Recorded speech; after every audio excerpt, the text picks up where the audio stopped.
Hello, everyone. Welcome to a very special, kind of impromptu, but not really impromptu late night stream. And this is tonight we're going to be doing Nitwits. And I don't know how many people are actually going to show up, but for those who do, welcome. It is a Monday night at 11 p.m. or whatever time this is. And just to warn okay, so is anyone new to Nitwits? Has anyone not been to a Nitwits stream before? Nitwits is essentially what I do when I want to watch a piece of content on the internet and maybe be a little bit snarky, maybe be a little bit bitchy, maybe not be the best version of myself that I could be, which of course like never happens. I'm never, yeah, I know you guys are new. Yeah, I know. Yeah, you guys are new. Um, and I want to talk about it with friends because I kind of figure that if I'm gonna watch content and like if I wasn't on the internet with you guys, I would be sitting on my couch knitting and watching the content downstairs on my couch by myself, making all sorts of smart snarky remarks for which I would have no audience. And as we all know, I'm a massive narcissist and I need an audience at all times. Obviously, we're going to hear a lot about that tonight. I'll tell you that. But so oh gosh. I'm so naughty on this one. I really am. Conventional wisdom would have dictated that I really should not be doing this stream. I really shouldn't be. Shouldn't have touched this with a 10-foot pole. Really shouldn't be doing this stream. But I have to say, I was looking at someone else's Twitter today for no apparent reason, for no good reason. Nothing good came of this decision. But I don't know. Like Joshua explained the astrology of this time and he said like I'm feeling a little bit bitchy, I'm feeling a little bit fiery, I'm feeling a little bit like just gossipy and like I've had a hard year, man. There's been like and then sometimes I like to wade down into the mud as well. For I'm an Aries sun with a Leo moon. It is what it is. I like gossip. I like intrigue sometimes. Okay, whatever. I was looking at someone else's Twitter today and I happened to notice that, well,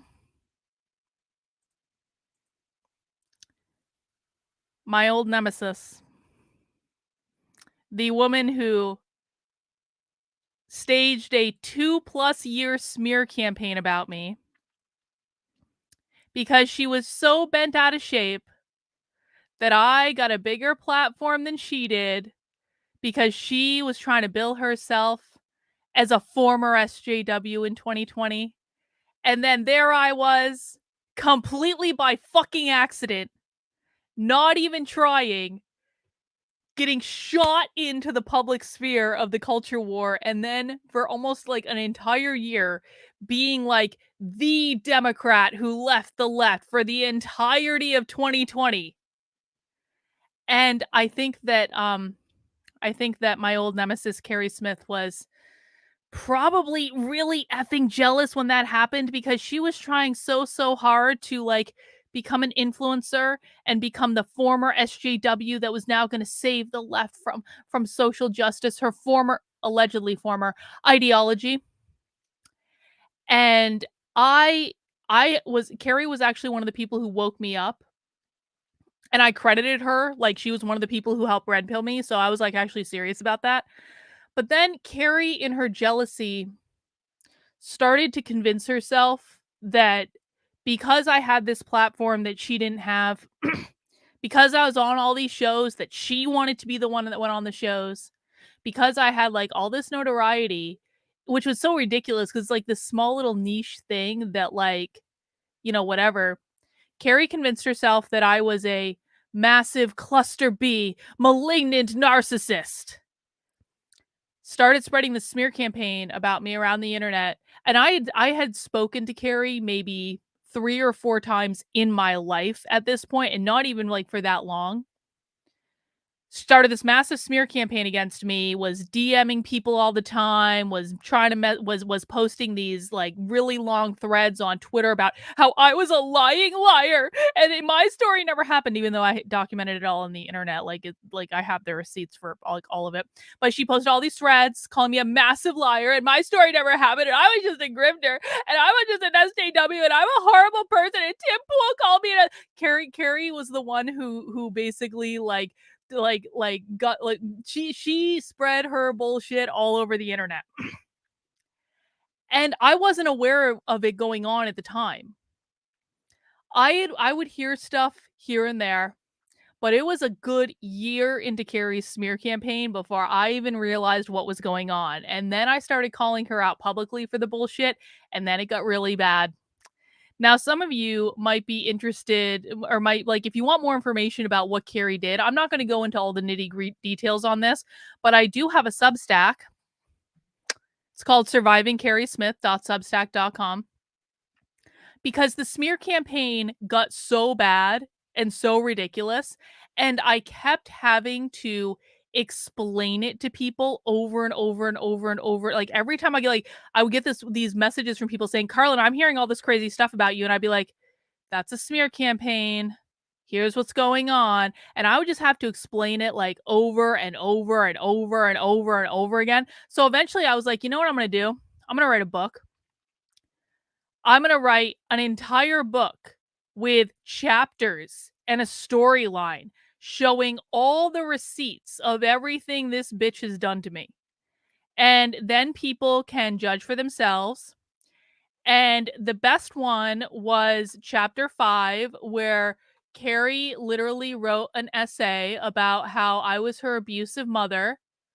And I heard about this essay when she wrote it, but I didn't pay attention to it because I was doing the thing where I was like, people are like, "Don't pay attention to the haters, Carlin." I was like, all right. And so I wasn't actually paying attention. And then I discovered that Keri wrote an essay, and there's like these are all screenshots of all of Keri's tweets about me. Like every single one of these things is Keri's tweets about me. And oh no, not that one. Where did she publish the essay? Where the fuck did that bitch publish the essay? Anyway, these are all the tweets that Keri sent about me in a single month. There are like over 100 tweets on this one page. If you go to her Substack, still to this day, she has an essay up about how I'm her abusive mother and I'm a horrible person. She provided no evidence of this, spread that all over the internet, started like connected with this guy that I was supposed to start a business with, and then he had a psychotic break right in front of me, and I ended up not starting the business with him because he had a psychotic break. Well, guess what? He made best friends with Keri. Keri started like getting a smear campaign from him, spread all over the anyway, there was a lot of shit that happened, is what I'm trying to say. I'm not going to go through all of it. If you want to know more, that's why I wrote the book. You can access it by going to the link titled The Book at survivingkerismith.substack.com. All right. Anyway, though, why am I so writing that book was actually one of the best things I ever did, because up until that point, I had no defense against this bullshit. It was ongoing. It was like for people who weren't around back then, I cannot emphasize to you how bad this was. This was every single day. This bitch was stirring up a cancel mob of people that still to this day, they're reading right now on Twitter, still to this day, talk about me obsessively all day, harass me obsessively all day, harass my it is still going on today. This started at the end of 2020. So, yep, we did play a game at one point. That was pretty fun. And Myriad, I want to say I'm really sorry about what happened on Thursday, and I'm really glad you're going to be doing your presentation for writers group. If you don't worry about it if you don't know, but like I just wanted to you're here, so I wanted to mention it. So, after I wrote the book, There was still reading for a little while, there was still complaining for a little while, but one of the reasons that I wrote the book is I wanted to make it very, very clear to these assholes that I was going to be documenting every single bullshit thing they did to me from there on forward. And I haven't quite kept up with it because honestly, at some point I just got tired of it. But do you know what did happen? Keri finally shut her fucking mouth about me. Mysteriously, the moment that I started screenshotting every single tweet that Keri Smith sent about me, and we're talking, there are over 1,000 screenshots on that Substack, and some of those screenshots have like multiple tweets. That's reality. As soon as Keri figured out that I was no longer fucking around and I had like set up a mechanism where I was literally screenshotting every single thing this bitch wrote about me, magically she started to shut her goddamn mouth and to focus on her own life rather than focusing on me. And things really died down for like a while. And I'm going to say it's been probably a good 6 months since all this stuff really died down. And this is the first 6 months in 3 years that I have not been harassed every single day of my life by a cancel mob on the internet. Like, you guys think cancellation? I have been under like a cancel mob bullshit for 3 straight years, almost every day up until 6 months ago. If people want to know why I went crazy, people want to know why I literally did get clinically depressed. It got really bad. There were reports to the police. There were multiple visits to the police, actually, in multiple different countries. Like, it got really effing bad. And so, since all of this stuff has finally died down, I actually feel like I'm a normal human being again. My work is better than ever. And I think I was doing pretty good work even while I was under like the constant harassment of this bullshit. But my work is like better than ever. So, like, my first inclination when I saw that Keri Smith was talking to Josh Slocum today was, Carlin, let this the fuck go. Don't fucking do it. Don't rattle that cage. But why am I doing this for nitwits? Well, so Josh Slocum is one of, and some people like Josh Slocum. I hear every once in a while people really like him. I think Josh Slocum is an unethical, well, probably narcissist. I'm not going to say for sure narcissist, but he's absolutely unethical. The reason I say he's unethical is that Josh Slocum has publicly diagnosed me as being a cluster B narcissist on more than one occasion. Like, I've never even spoken to the guy. I have literally never had a conversation with him. And so I have to admit, when I saw that today, Keri was talking with Josh Slocum about cluster B and the woke ideology, my curiosity was piqued. It was piqued for several reasons. The first reason it was piqued was like, they're really, okay, like, I have not paid attention to anything that Keri has done really for like a long time. The only reason I was even paying attention to Keri was like to find out what bullshit she was spreading about me this week. And then when she shut the fuck up, I was like, okay, no need to pay attention to this anymore. Like, I can focus on other things. And so I stopped paying attention to like anything she was doing. So I have no idea what she's doing. I have no idea what Josh Slocum is doing, because when you're claiming to be a some sort of like mental health professional, as a professional funeral director, which is like my understanding is that Josh Slocum is a professional funeral director. He's not a mental health professional. I'm like kind of like, I'm curious. I guess I'm curious how, I am honest to God curious if Keri even understands what the woke ideology is, and if Josh Slocum has any expertise at all that is relevant to the woke ideology. The reason I'm curious is this. I obviously have dedicated my life and my content to breaking down the woke ideology and explaining it. That led me to going into like hardcore socialist groups and stuff like that to kind of like get to like the nexus of where this ideology came from.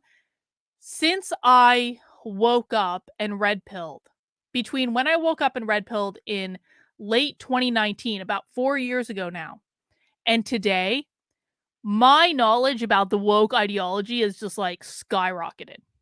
And in the last year, year and a half, especially, like, I really do feel like I'm ahead of pretty much every person on the damn internet, with the exception of James Lindsay.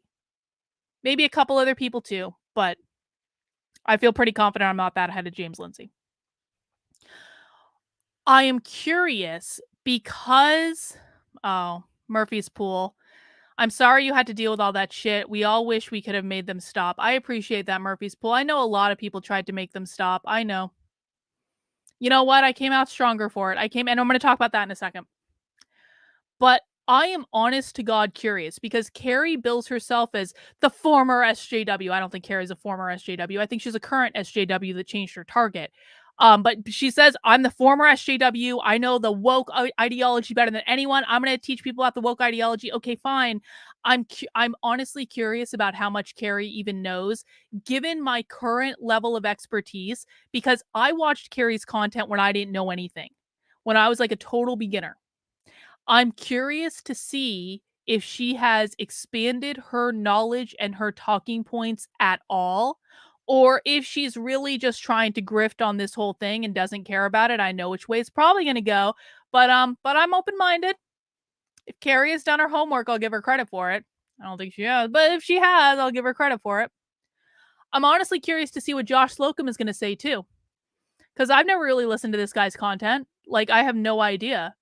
And so does he know anything valuable at all? Because I studied narcissism in the workplace for a really long time. I studied toxic bullying in the workplace and narcissism in the workplace. Granted, like, workplace doesn't apply to everything, but like, I feel like I know my shit. I wrote a dissertation about it and everything. What does Josh Slocum actually understand? Or is he and how does it apply to woke? Or is he just another con artist? Because I'm gonna be honest, like, I really think a lot of these narcissism experts on the internet, I think they're playing to people's confirmation bias. I would put HG Tudor in this category as well. I think he does this masterfully. I think a lot of narcissism experts on the internet play to people's confirmation bias to make them feel good about bad things that have happened to them. And because the content creator makes them like rationalize the bad things that have happened to them, that person becomes endeared to that content creator. And it's a really kind of like snake oil salesman type move where like they're going to convince you that your ex was a narcissist because that's going to make you feel better about your relationship and how it ended and how it caused you a lot of pain, and then you're going to follow them for like the rest of your natural life because they made you feel good about a really bad situation. I'm curious if Josh Slocum actually knows what he's talking about, especially when it comes to woke, or if he's just this snake oil salesman that had a shitty childhood with a crappy mother, and now he's working out all of his mommy issues on the internet. Again, I think I know which way this is probably going to go, but I could be wrong. I'm genuinely curious, is what I'm saying. Now, with that said, I'm going to be an absolute raging cunt tonight. I just want to warn everyone. This is not a socialism stream. This is not even the cult. This is Nitwits is a time where I get to let my hair down and be the worst version of myself that I can be. And I'm not going to apologize for it. I'm going to be bitchy and I'm going to be gossipy. And you should all just expect that because these people literally made my life a living hell for 2 years. And even though I know that Twitter is a flutter right now with all of Keri, oh, Carolyn's obsessed with Keri. Carolyn's obsessed with Keri. Carolyn's obsessed with Keri. The amount of bullshit that I had to endure at the hands of these people, I feel like I'm owed a little bit of bitchiness. I feel like I'm owed it, and I feel like I'm gonna take advantage of it. And I don't give a flying fuck if Keri or Josh Slocum like it or not, and I don't give a flying fuck if Keri's minions like it or not. Because the fact of the matter is I've now gotten through to the other side of the cancel mob. Took 3 fucking years of my life, but I got through to the other side of the cancel mob. And there's nothing they can do to me now. There's literally nothing. They can whine, They can complain. They can spread the same old smear campaign that they've been spreading for years. They can be, oh, Carolyn dated a pedophile, which I didn't, by the way. I dated someone who went to prison wrongfully for a crime he didn't commit, and that's just the way it goes sometimes. And sadly, that happened to me. Never something I hid, but whatever. They spread that all around the internet. Anyway, I feel like I'm in a much better position now than I was a year ago, 2 years ago, 3 years ago. I'm in a much better headspace. My work has just like taken off. Everything is going in the right direction. And so if I want to have a snarky, bitchy nitwit stream about these people, then I'm going to do it and they can suck a dick. I don't really care what they think about it. And people on Twitter can whine and complain all they like. And that's just what we're going to do. So, guys, that's what we're doing tonight. We are watching this episode of Keri Show Deprogrammed with Josh Slocum. And because this is Nitwits, I am going to be knitting. I'm working on a giant shawl. I'm finishing it up. I'll show it to you guys when it's in a better spot. I'm just like in mid row right now. And so it's really hard for me to show it. But I will show it to you guys at some point. And we're gonna have a grand old time tonight. And I want everyone to, make sure that you are chatting in like what your thoughts are on it. And I don't know if I want to keep this chat up because I don't know. Maybe I'll keep it up a little bit just to see kind of like what's going on and who showed up for it. But like I just want to see what they're talking about. I want to see if they have anything of value to say, and we're all going to enjoy this experience together. All right. Another possibility is that they stole Carlin's work and pretended they know about Woke. No, I don't think so because I hadn't started writing about it yet. I didn't start writing about it until 2021. Keri was legitimately doing this, former SJW dance before that. So I won't say that I won't accuse Keri of stealing my work. Other people have stolen my work. I don't know that she has though. It probably would have benefited her if she had because I think that my talking points are more on point. But like whatever. Okay. Let's get this party started, guys. We are doing Nitwits. Don't expect me to be an adult. It's just the way it goes. Here we go. Oh, wait. I need to set up the sound. Oh, wait. I did set up the sound. I did it all again. I did it all right. I did it all correctly. And then I screwed up my own thing. Okay. Here we go. Take 2. Keri's intro. Sorry. Ah! Expert and human. I don't know if you YouTube and other podcasting platforms, and I'm sure he can direct you to some of his other links. We have some things below. Yeah, we're gonna just make this big. He is, I believe, a wonderful expert and human. I don't know if you would call himself an expert, but I would on cluster B personality disorders. I would not. And we're bringing him on today to talk about, but I'm open to be proven wrong, social justice ideology and how it relates to cluster B. Without further ado, please welcome my friend Joshua. Hello, hey. Joshua. Hi. Hello, audience. You look so well put together. First of all, I love your background. I need to get a professional setup here. Thank you for spending your time with us today on this Monday to talk with us about some of this and for going into the studio. Well, it was either this or listen to workmen putting floors down in my house going. I didn't think your audience would like that. So this is more fun. Thanks for having us. I'm so happy to talk to you. It's been a while since we've chatted on camera, and I know a lot has happened in the past couple years. Yeah, but I was honestly thinking the same thing. Keri seems sad, but I kind of feel like that's just like part of Keri being a really conservative Christian now. Like, no, Keri always wore hats. Be nice. Tom J says, I'll be in and out. Was she on trigonometry before you? No, I believe I was on trigonometry first. I think. I don't really remember, but I think that's the way it went. Years, and when it comes to world events and the state of where we are, for any new people who may not be familiar with you, can you just tell them a little bit about the premise of your podcast, of Disaffected Podcast? Let's start there. What's the premise? The real premise or the one that my critics say? Let's start with the real premise. People should hear that first, because I know. Okay. Um, Kevin Hurley and I, he's the other half of Disaffected. He's the guy behind the camera who makes the technical wizardry happen. We started this show in January 2021 with a thesis, a hypothesis. And that hypothesis is that the kinds of psychological abuse that we are used to thinking of as domestic abuse, in home, behind closed doors, domestic abuse, child abuse, that kind of abuse and the psychology that creates it is not confined to the domestic sphere anymore, that it is exploded into our, and it is now structuring our public lives. It's now main. Well, that's always been true.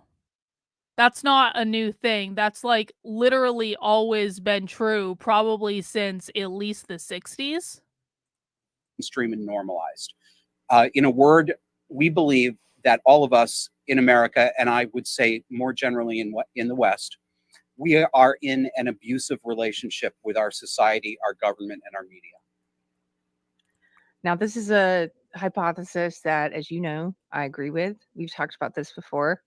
But for new people, you're calling it a hypothesis, but like, what is he actually doing to like test the hypothesis? Like, because a hypothesis shouldn't just be something like, I agree with that. I think that sounds really great. Like, you're meant to like test a hypothesis. You're meant to have like a null hypothesis and like a normal, like a null hypothesis is basically like nothing is happening and he thinks something is happening. Okay, so you have this theory. How are you actually testing it other than I'm talking on a show, like exhibiting my own confirmation bias about my hypothesis? Like, call it a premise for a show. Like, I believe this is happening. Like, at least put a stake in the ground. Don't try to make this as like some scientific thing. Say, I believe that we're in an abusive relationship with blah, blah, blah, like whatever he said. Like, I can respect that position. What's a little confusing to me is why he's positioning this as a hypothesis when I don't think he's testing it. He's engaging in confirmation bias around it. can we just break down cluster B? This is in the news lately. I've finally heard some other people who've started talking about this. I know you've been beating the drum for a few years now. Exactly, Let's Rottweiler. define Exactly, I cluster B agree. for anyone who may not be as familiar with that as some of us. Okay, so I said psychological abuse and psychology a moment ago, and I'm going to get a little more specific about that. This is a specific kind of psychology. It's the kind of psychology that we see in people and in family systems and in social systems, where there is a person with what's called a cluster B personality disorder. It's very Which is specific. what, Josh? What are cluster B personality? Well, first of all, what are personality disorders? Oh my God. They're a kind of mental illness. I use that term loosely. Not the kind of mental illness that your audience probably is thinking of when they hear that phrase. It's not depression. It's not anxiety. It's not schizophrenia. It's not necessary. It's not usually being psychotic, meaning actually being out of touch with reality.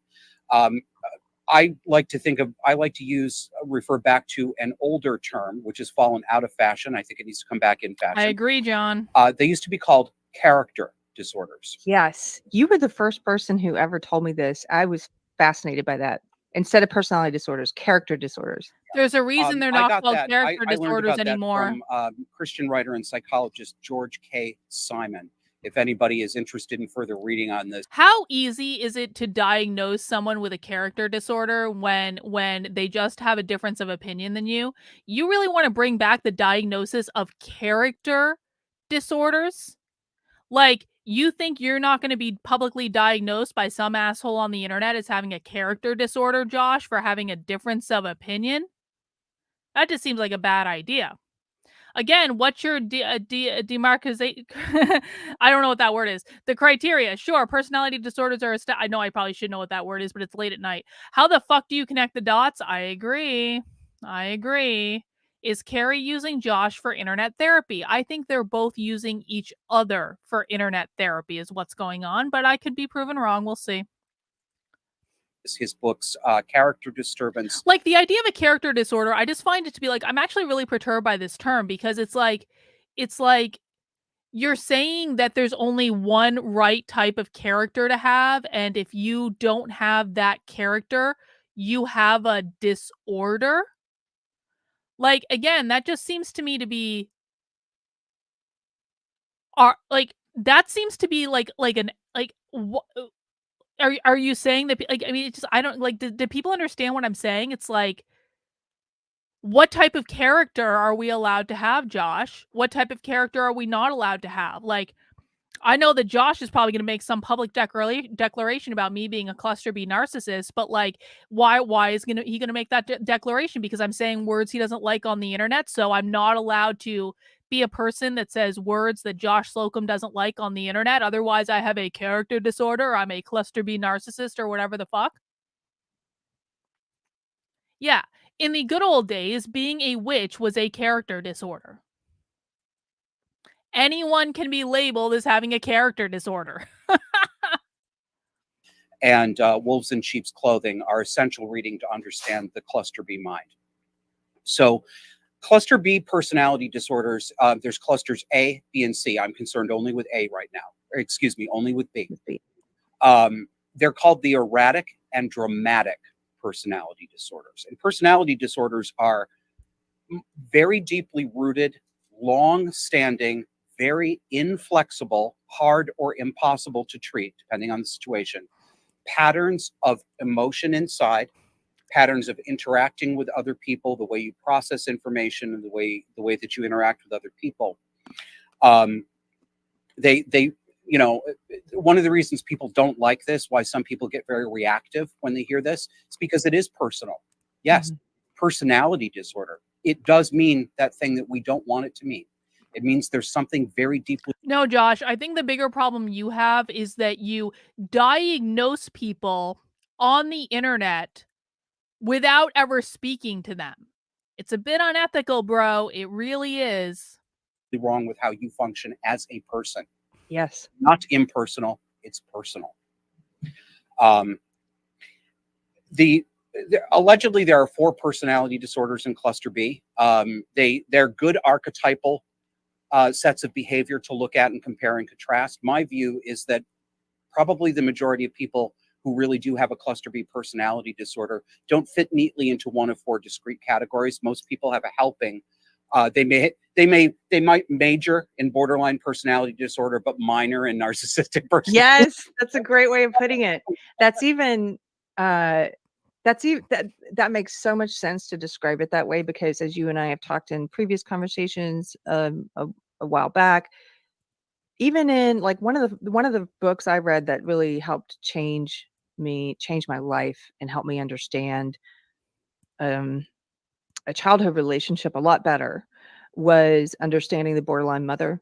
Yes. And in that book, as you know, it's a groundbreaking book, in my opinion. She breaks down borderline, which is just one of these 4 cluster B personality disorders. She breaks down borderline personality into 4 different types as well. And I think what she was getting at there is kind of what you're getting at, which is that they usually have a helping of something else. And so she was trying to describe the different ways it can present. Would you say that's maybe accurate about that book? Yeah, I would say that. So what do they all share in common? What makes them all cluster B? Well, they're erratic and dramatic. And what that, I'll quickly run through the 4 of them. I'll give you the archetypal one-sentence version of each of them. Borderline personality disorder, strong emotional instability, wide mood swings that happen on a dime, minutes or hours. This is not bipolar disorder. This is not manic depression. And many of you out there think you know somebody who has bipolar disorder. My experience, 90% of the time, it's actually borderline personality disorder. So very wide swings from suicidal despair. Just so you know, there are professional psychologists and psychiatrists who don't make the claims that Josh Slocum makes. Like, I'm a psychologist. Now I'm an industrial organizational psychologist. I'm not a clinical psychologist, but I know a lot of effing clinical psychologists. And so, like, there is no instance in which a clinical psychologist is going to go on the internet and say that 90% of the people who have or that you believe have bipolar disorder have borderline personality disorder, because there's literally no research to back that up, and there's no actual way you can know that. That's literally just making shit up. What's his experience? Like, the last job I know of that he had was a funeral director. Like, it's my understanding that he has no professional experience in this at all. He's just a guy that was interested in the topic. And by the way, there's nothing wrong with being a guy interested in a topic, right? But like, don't present yourself as some sort of like expert in this when you literally have no effing experience in it. Excessive elation and feelings of being all powerful. Borderline. Really quickly there to that Yeah, point. his Isn't expertise it is also true? trust me, A bro. lot of psychologists now Trust me, say we bro. feel like in the 90s, for example, it was being misdiagnosed as bipolar a lot, and that became sort of a phrase that people in the mainstream knew. Oh, Yes. bipolar, but when it's actually sometimes what they're talking about is more accurately borderline. And that still happens. It is actually the most common misdiagnosis. Wow. Most of the diagnoses, even if they come from your doctor, right? Your general practitioner doesn't know more about cluster B than a person like you does, Keri, or frankly, a person like me. It's very rare that a GP actually knows this stuff as well as people like you and I who are familiar with it know it. They'll just say bipolar. What he means by that is both of them had bipolar parents, and so because they had bipolar parents, they think they know everything about a disorder because of their childhood experience. And listen, I'm not going to discount that. I have issues with my parents too. I'm not going to go into them on the internet right now, but I will say, like it is no mean feat to experience a childhood with a borderline personality disorder parent. And so I'm not trying to diminish this, but if you have a borderline personality disorder parent, you are not looking at this from a detached perspective. You're looking at it as something that intimately shaped your life and caused you massive trauma that you are probably going to be working out through your entire adult life. So I think it's, again, this is like unethical for Josh to say that because we had borderline personality parents, Keri, we know more about it than anyone.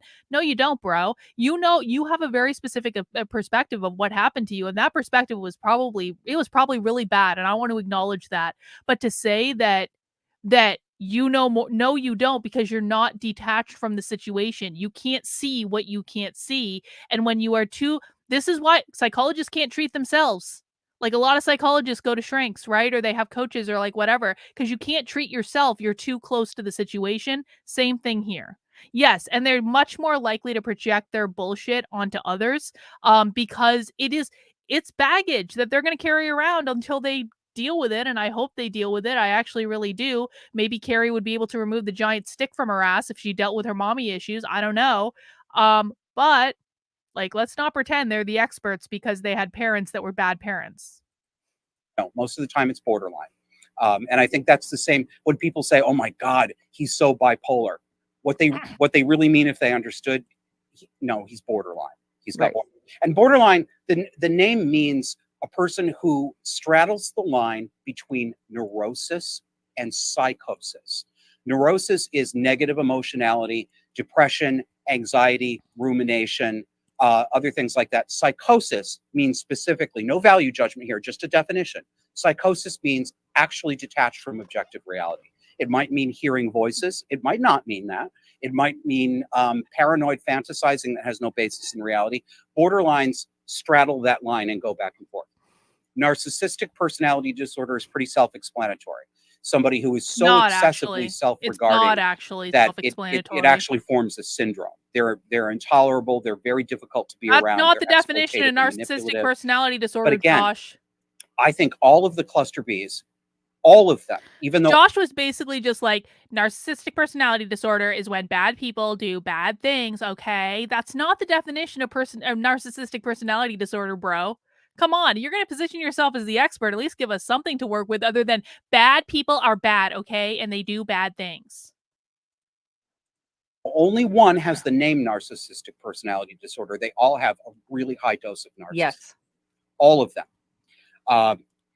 Histrionic personality disorder, which is, I think, really is much closer to borderline. I mean, I think they're kind of fraternal twins, if not shades of the same thing. Excessive emotionality, wild, overly expressive, dramatic, theatrical actor reactions to everything that happens, frequently accompanied by extreme sexual provocation to get attention. Yes. And Exhibitionism, right? And antisocial personality disorder, which is what your audience knows colloquially as psychopathy or sociopathy. So those are the cluster B disorders. So of those 4 of the cluster B, would it be fair to say that you are, when we first started talking a couple years ago, you were more focused on borderline, which I understood. Do you still mostly look at the characteristics there, or now that you're kind of viewing them all as All sort of across the board. interrelated? Our show, the thesis of our show is that, you see, even, and people who are watching and listening right now, even those of you who are saying to yourself, I've never heard that term before, I know. But I guarantee you have known cluster Bs. You don't know that you've known them. You'll know that after the show is done. But you do know these people. There's nobody out there who has not had a cluster B either in their family, Sociopathy and psychopathy are not the same. in a social club. They're not the same. Everyone is known. If you have the image in your mind of the prototypical abusive husband or abusive mother, that's cluster B. It's almost always cluster B. You do know these people. Another easy way to conceptualize this to get. Do I think Keri has narcissistic personality disorder? No, I don't. I do think Keri has like a dissociative disorder. I could be wrong about that, but based on the fact that Keri has like imprinted me as her abusive mother when I've had like less than 5 conversations with this woman in my life, like that's a little weird. That's a little weird. But no, I don't think Keri is a narcissist. I don't. Get your foot in the door. If you've known a chronic alcoholic with huge behavioral problems, that looks identical to a cluster B personality disorder, and they're very often comorbid. Drug and alcohol addiction and cluster B personality disorders, and That's drug true. and alcohol addiction and trauma, are often fellow travelers. So if you can imagine this kind of person, then that'll give you an idea of the kind of person that we're talking about. One of the things I wanted to ask you about is, did he just I think say, there's 2 really important. We're never going to get through this. Did he just say that like every alcoholic and drug addict is a narcissist? Because that's just not true. I'm sorry. That's not true at all. Things when you're talking about cluster B and woke or social justice, which is my old ideology, that you can be there's 2 different things you could be talking about. One, I think you could be talking about how many people in the ideology have these personality disorders. And if you're talking about that, you could also then ask a follow-up question: does the ideology cause these personality disorders? Does it make them worse, for example? No. The answer to that is no. The other conversation, which is separate, you could be doesn't having cause the personality disorders. is how does understanding these personality disorders help you personality disorders are caused in childhood. Most often they are a combination of nature and nurture. Nature being who your parents are. Do your parents have the genetic disposition for the personality disorder? Did they pass that on to you? Like maybe they did, maybe they didn't. And then it's a combination of that and nurture, your upbringing, usually being deprived of like your basic needs in childhood. Usually it's like some sort of combination of the two that will lead to you having a personality disorder. But to answer Keri's question like succinctly, no, there is no universe in which social justice causes someone to have a personality disorder, because the personality disorder would be a pre-existing condition that developed in childhood, or even like at like you were born with it. Understand social justice better, or can an ideology like social justice behave like a personality disorder, like a massive personality disorder within a culture? So of those 2 conversations, I want to have both of them. Let's have both of them. Where should we start? Why don't we start with the first one? Okay. Who are these people? How many of them are there? Let me try to get ahead of some common misperceptions. Okay. I'm going to tell people what I'm claiming, and I'm also going to tell them what I'm not claiming. I am claiming, number one, that there are actually more people, a higher percentage of the population today in the 2020s have a full-blown diagnosable cluster B personality disorder than at any time in living memory. Yes, that's probably true. I am saying that rate has gone through the roof. But also, you have no way to know that, Josh. Hold 2 things together. We're not going to do black and white borderline splitting here. I am not claiming that everybody on the left, or even the majority of people on the left, have a cluster B personality disorder. I am also not claiming that everybody who hews to any level of woke politics is personality disordered. That is a negative. So none of that accusation. Correct. Well done. I am saying, however, got to give credit where credit is due. Yes, cluster B personality disorders, particularly borderline histrionic and narcissistic. Well, no, I can't even say particularly, because it goes across the board. The people at the center of these movements, whether it be a small neighborhood group, a statewide group, or a national organization, the leaders and the most dramatic string pullers, I do believe almost every single one of them is severely personality disordered. Yes. Disagree. Affirmative. Disagree. Their followers, many of them. The reason I say disagree is we actively track certain like socialist activists. We watch them over and over and over and over and over and over and over again. And I don't get the impression that these are personality disordered people. I wonder if Josh Slocum can name a single woke activist, a single social justice activist, a single socialist activist, any of them that he has just like deep dived into their content. He's watched everything they do.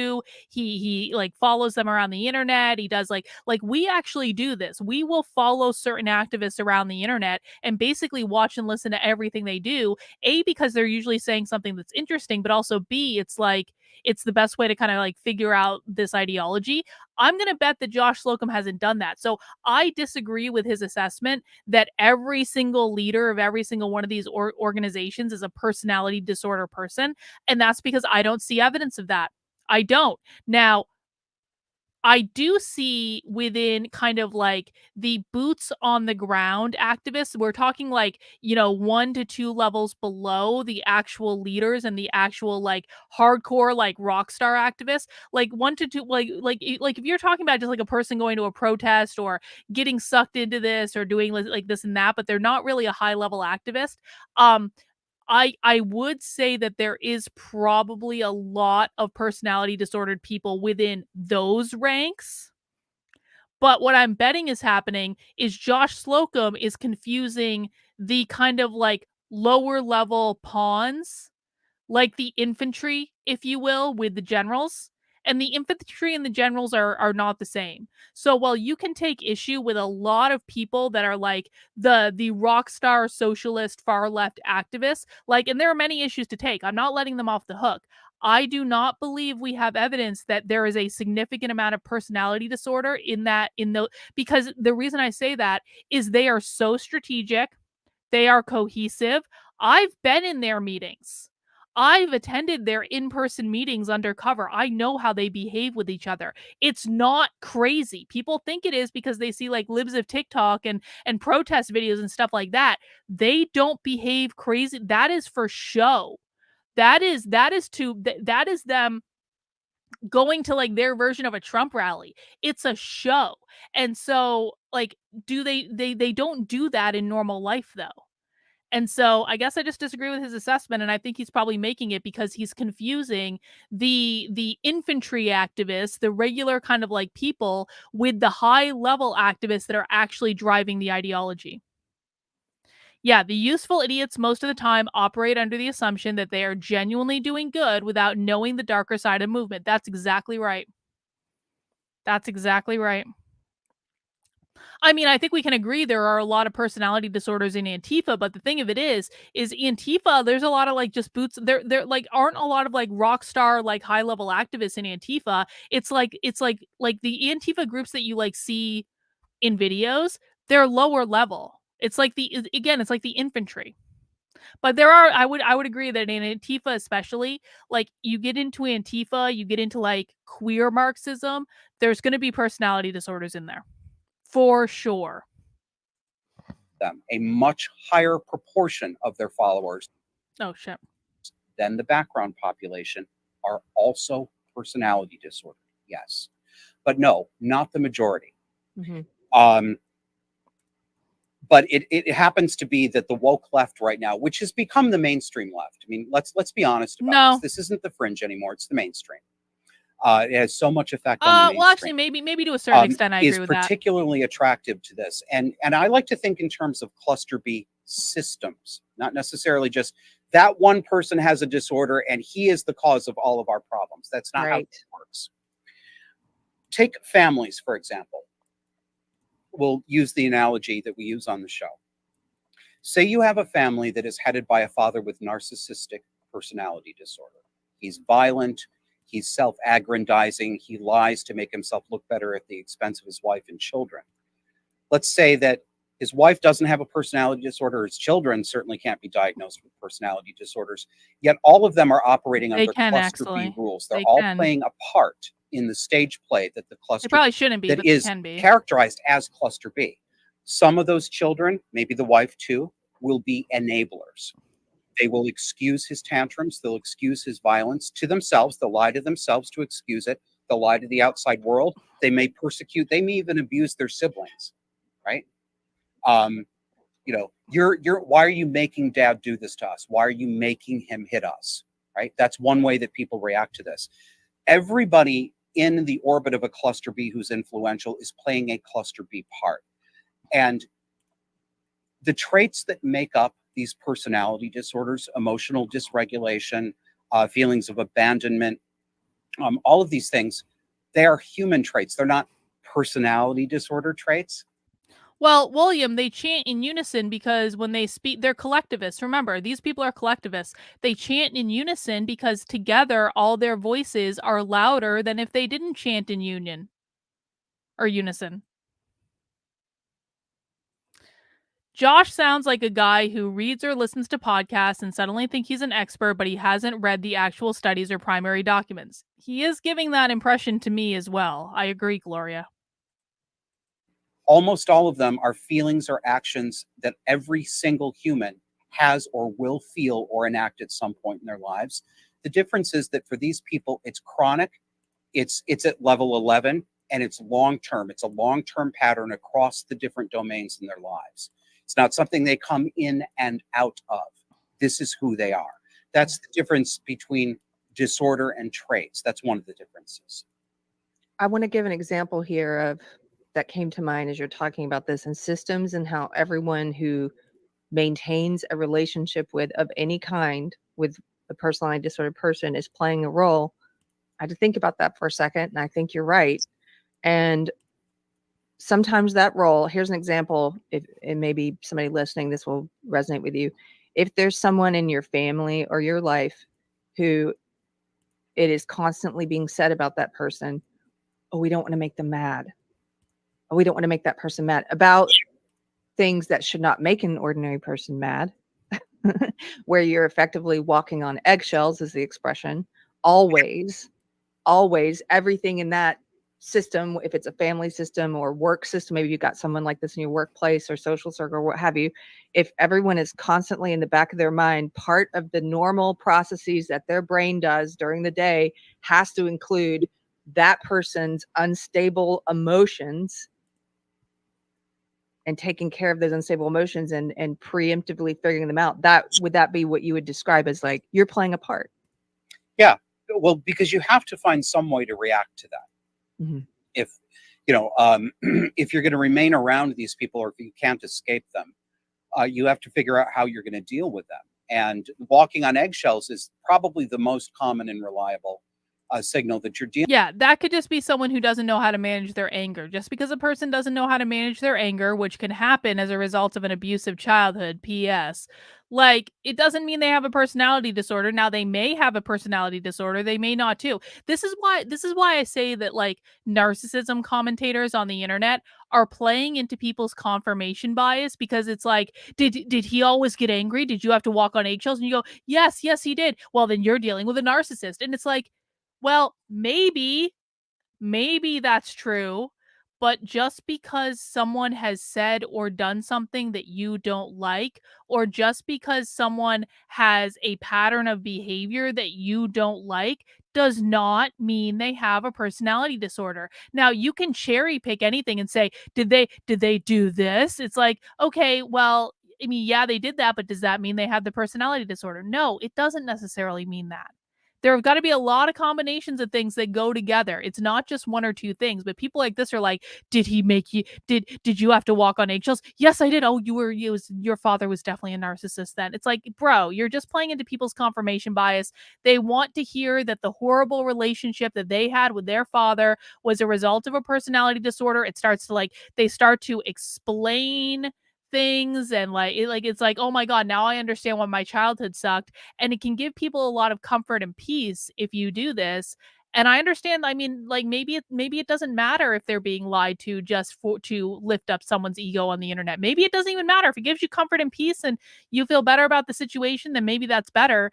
I just think it's unethical to convince people that their loved ones have personality disorders based on flimsy criteria that they may or may not be real.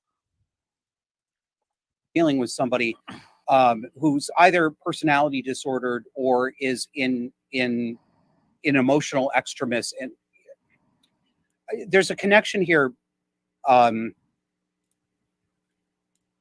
There's a connection. I know the word is overused, but I'll ask everybody to please, in good faith, remember that these words are real, even though they've been abused and overused. So trauma, actual trauma, is at the basis of this. I don't mean my feels were hurt. I don't mean, I don't like it that you don't vote for my trauma of the fact that my parents voted for Trump. I'm not talking about crap like that. I'm talking about real trauma, child abuse, either sexual abuse, physical abuse, psychological abuse, all of them. You don't get to decide what's traumatic for people, Josh. Most people with cluster B personality disorders became that way because they were raised abusively. And not everybody who is abused as a child will turn out to be personality disordered. We know that. But all children who are raised by an abuser like this will have mental health problems. Every single one. There are zero exceptions. There's no child who's... Every single person in the universe has mental health issues from trauma in childhood. Who is this? Let me know in the chat. Every single person has trauma in childhood. Now, of course, if you some traumas are worse than others. So I'm not trying to say that all traumas are the same or going to impact people the same. But this idea that only there is not a single person who gets through childhood unscathed. Okay, the goal of life should not be getting through childhood without trauma. The goal of life should be how do you deal with your baggage? What do you do when you can identify the traumas impacting you in XYZ way?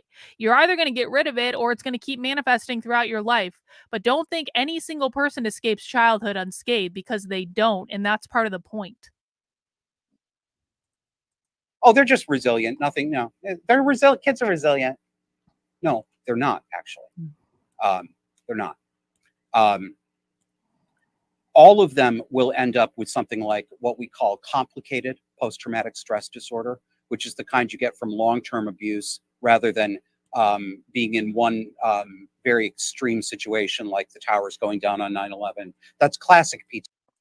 Nuclear, you literally have a moderator wrench on one of your other accounts, okay? What are you doing? You have 15 accounts, bro, one of whom is a moderator on my channel.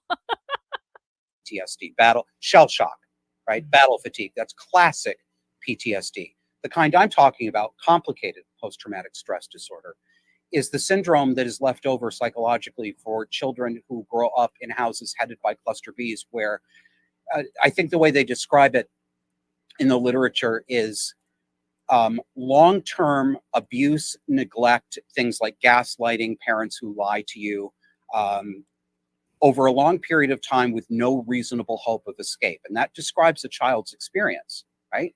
When you're 7 years old and that's your mother or your father or your mother and your father, you can't see any means of escape. And you're going to be there till you're at least 18. There is no escape for you.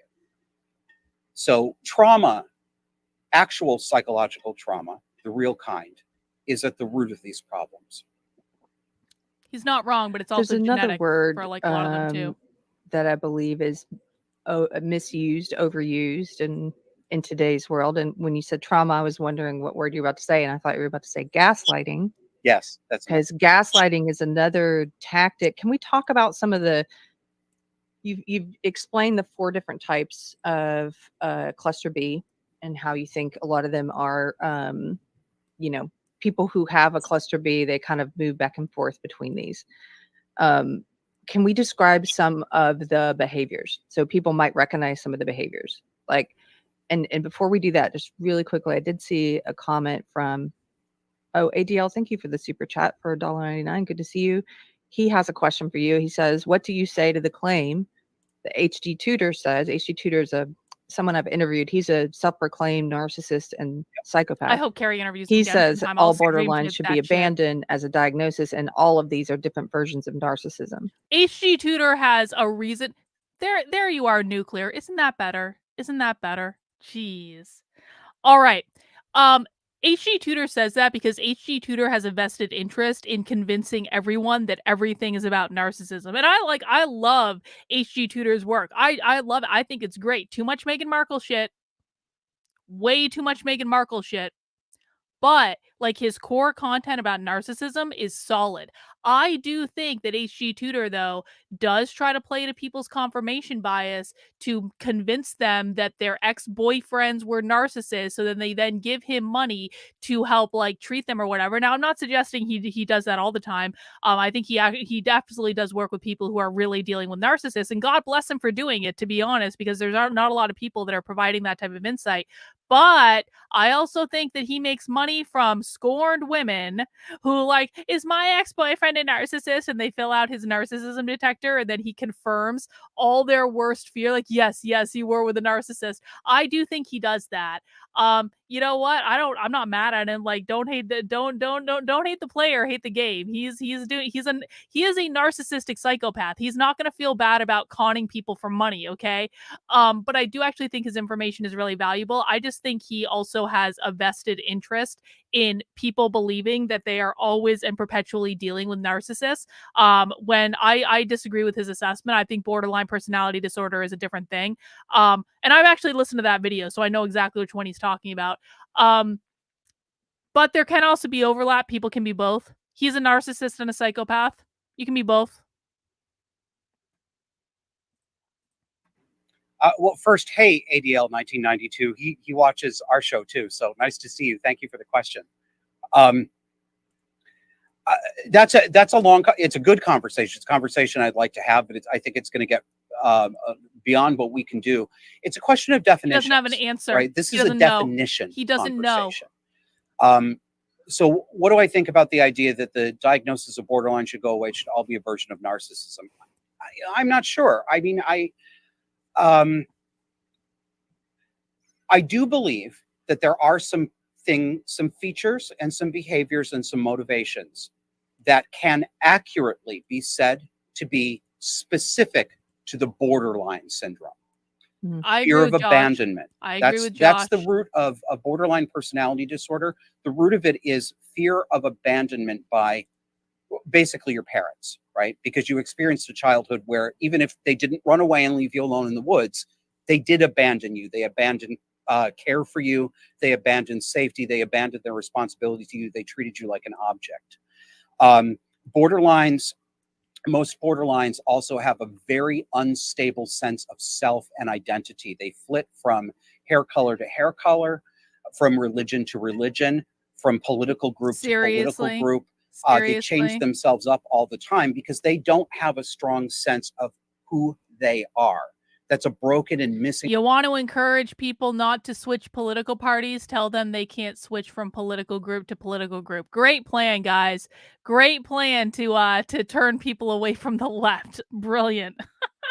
Part of their personality that was not allowed to develop or was squelched by the abusive treatment in their childhood. But I know some other people who I think could be accurately described as cluster B who do not have these problems that look borderline specific. They know who they are. They don't really strike me as being. I don't see any evidence that they fear abandonment. Yes, I agree. There's a difference there. It's definitional. I mean, this is why I advocate for seeing cluster B. You don't know what people feel. You can't read people. Well, sometimes empaths can tell what people feel, but that's a different thing. We're not talking about empaths right now. Generally speaking, You don't know what people feel. You don't know what they're afraid of unless someone has spilled the beans about their entire childhood to you. You don't know. So maybe we shouldn't be making assumptions about the on the internet about like what people think, because you two are not mind readers. As a real state. There is a real psychological state. We call it cluster B, and someday we'll call it something different. But that the referent itself is a real psychological state in the real world. I think we should think of the cluster B mind without necessarily saying, well, I've got to tie it down, though. It's got to be either narcissism or histrionic. It's got to be psychopathy, right, borderline. That doesn't seem to work real well with humans. Right. Something I heard once that was very helpful for me in thinking about this stuff. It was someone told me you should think of a diagnosis as a pair of glasses that might help you see something better. And there's different, think of it as a different prescription, right, on your glasses. And if it doesn't help, it may not be completely, it may be blurry in some places, or it may not fit exactly, but if it helps you see it better, then it's useful, and you let go of the things that don't work. So it's not so rigid. It's not like you go to the doctor and they can do a test and say, yes, you have lung cancer. We can tell. Like, it's sort of there's these different clustered traits, and if you have enough of them, then they say, yes, this diagnosis will be very helpful for understanding what's going on with this person or with you, right? Perfect way to put it. Right. So let's talk about some of the behaviors then of cluster B. And so we can jump around. They don't have to be one in particular, but you mentioned with borderline a lack of identity, like kind of flowing, having a what do they call it? Gender fluid. You have a personality fluid kind of, Personality fluid. I'm personality fluid. I'm a leftist. Now I'm a right winger. Now I'm into crystals. Now I'm into, whatever. You're constantly moving and jumping. Keri, you can be into crystals and be on the left, and you can be into crystals and be on the right. Like, crystals are non-political. They're spiritual things, or sometimes they're just pretty and they're decorative and people like them. But I assure you, Keri, I have a whole bunch of crystals on my desk right now. I had a crystal collection when I was a Democrat. I had a crystal collection for the 15 minutes I was a Republican. And guess what, Keri? Guess what? I still have a crystal collection today. And here's the crazy part. They're all the same crystals. I didn't even have to swap them out in anything, because these things actually mean something. Jumping around. Yep. Hair color, as you mentioned, like changes like that really rapidly to one of the classic behaviors, keep everyone who dyes their hair is borderline personality disorder.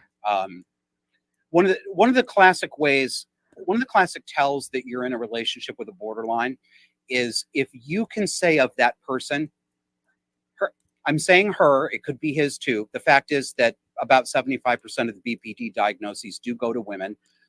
Yes, I know some of you out there believe that is merely because of sexist differential diagnosis. I too used to believe that. I do not believe that now. I do think that,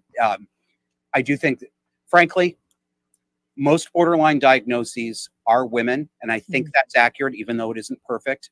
And I have known men with borderline, about 25% of them, and I'd hesitate to put a percentage on it, but the majority of them that I've known have been gay men, right? So I think that tells us something. If you can say of that person, her attitude toward me is, I love you one day, I hate you the next, or I hate you, don't leave me. I hate you, don't leave me. I hate you, don't leave me. That's borderline. That fickle, that going from overvaluing you as the most precious, attractive, wholesome, loving person that they cannot live without, that my whole life is based on them, to when they get angry with you, you are the worst piece of shit that ever walked the face of the earth. You're a scumbag. You've always hated me. I have always known you hated me. And then back to the loving thing. That's very typical borderline. There's a word for it that I've read before, we've talked about, called splitting, where everything is very black and white to them, and they tend to cycle people in and out of these black and white stages. Like, you were in the black Now you're in the white, and there's no different. And when you're in the white, they view you as the best thing since sliced apple pie, sliced sweet potato pie. And and if you're in the black, you are evil. And there's no and they move you back and forth. And what I found, just anecdotally, is if you know someone like this, they tend to do it like if they're out of favor, if they've moved someone from the white to the black and now they don't have enough people in the white, they might pull you out of the black. You might get a phone call from them after a long time where they're suddenly like being nice to you again. It's like, what's happening? Because they're trying to put someone in that slot of this is my favorite person in the golden sunshine. Yep. Is that right? That's Narcissists absolutely do that right. Let's do some classic tells for narcissistic personality. Okay. And this is, I like to break down, this is not my original idea. I happen to agree with it. There are two different major subtypes of narcissistic personality disorder. Most people can recognize the common one. We call that the overt, grandiose narcissist. Well, that is this is the guy who swaggers into every room. He boasts, he's got the most beautiful car. He's got the hottest women. He makes the most money. He has the most brilliant ideas. He never shuts up about himself, narcissist. Ever. You know, it's all about him. Could be a woman too. We've seen women like this. Men and women do tend on average to express these things somewhat differently though. And so that's the classic narcissist. And in my view, I would say that's Donald. Wait.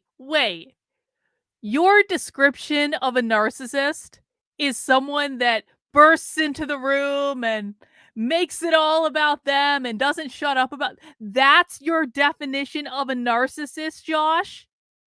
Really? That's your bro. Yo, there's so much more to narcissism than like acting confident in a room and talking about yourself. Let's see if he gets there. Trump.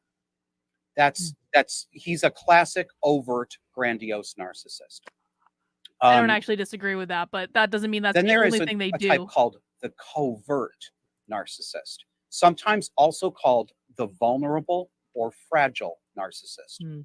Not all these things don't always map 100%. Yes, okay. Josh thinks that extroversion is narcissism. Exactly. This kind, and this more women tend to express narcissistic personality disorder this way. Instead of being big and self-aggrandizing and going in bust first, right? That's your histrionics there. Yeah. Hi, my name is. Welcome to my tits, right?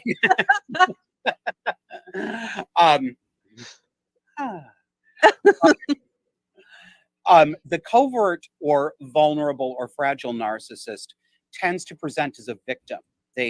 Nuclear. We've already had this discussion.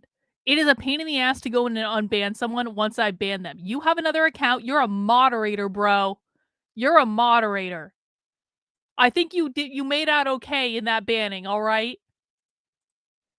They present themselves to the world as a poor, put upon fawn, and probably the most empathetic. I like that giant mustard account too. That's funny. Ever met, and no one appreciates it. No one cares how much I love them. Right? How much I do. Yeah, why don't you appreciate all the good I do? I care more than Karen over there. She only put $5 in the church box.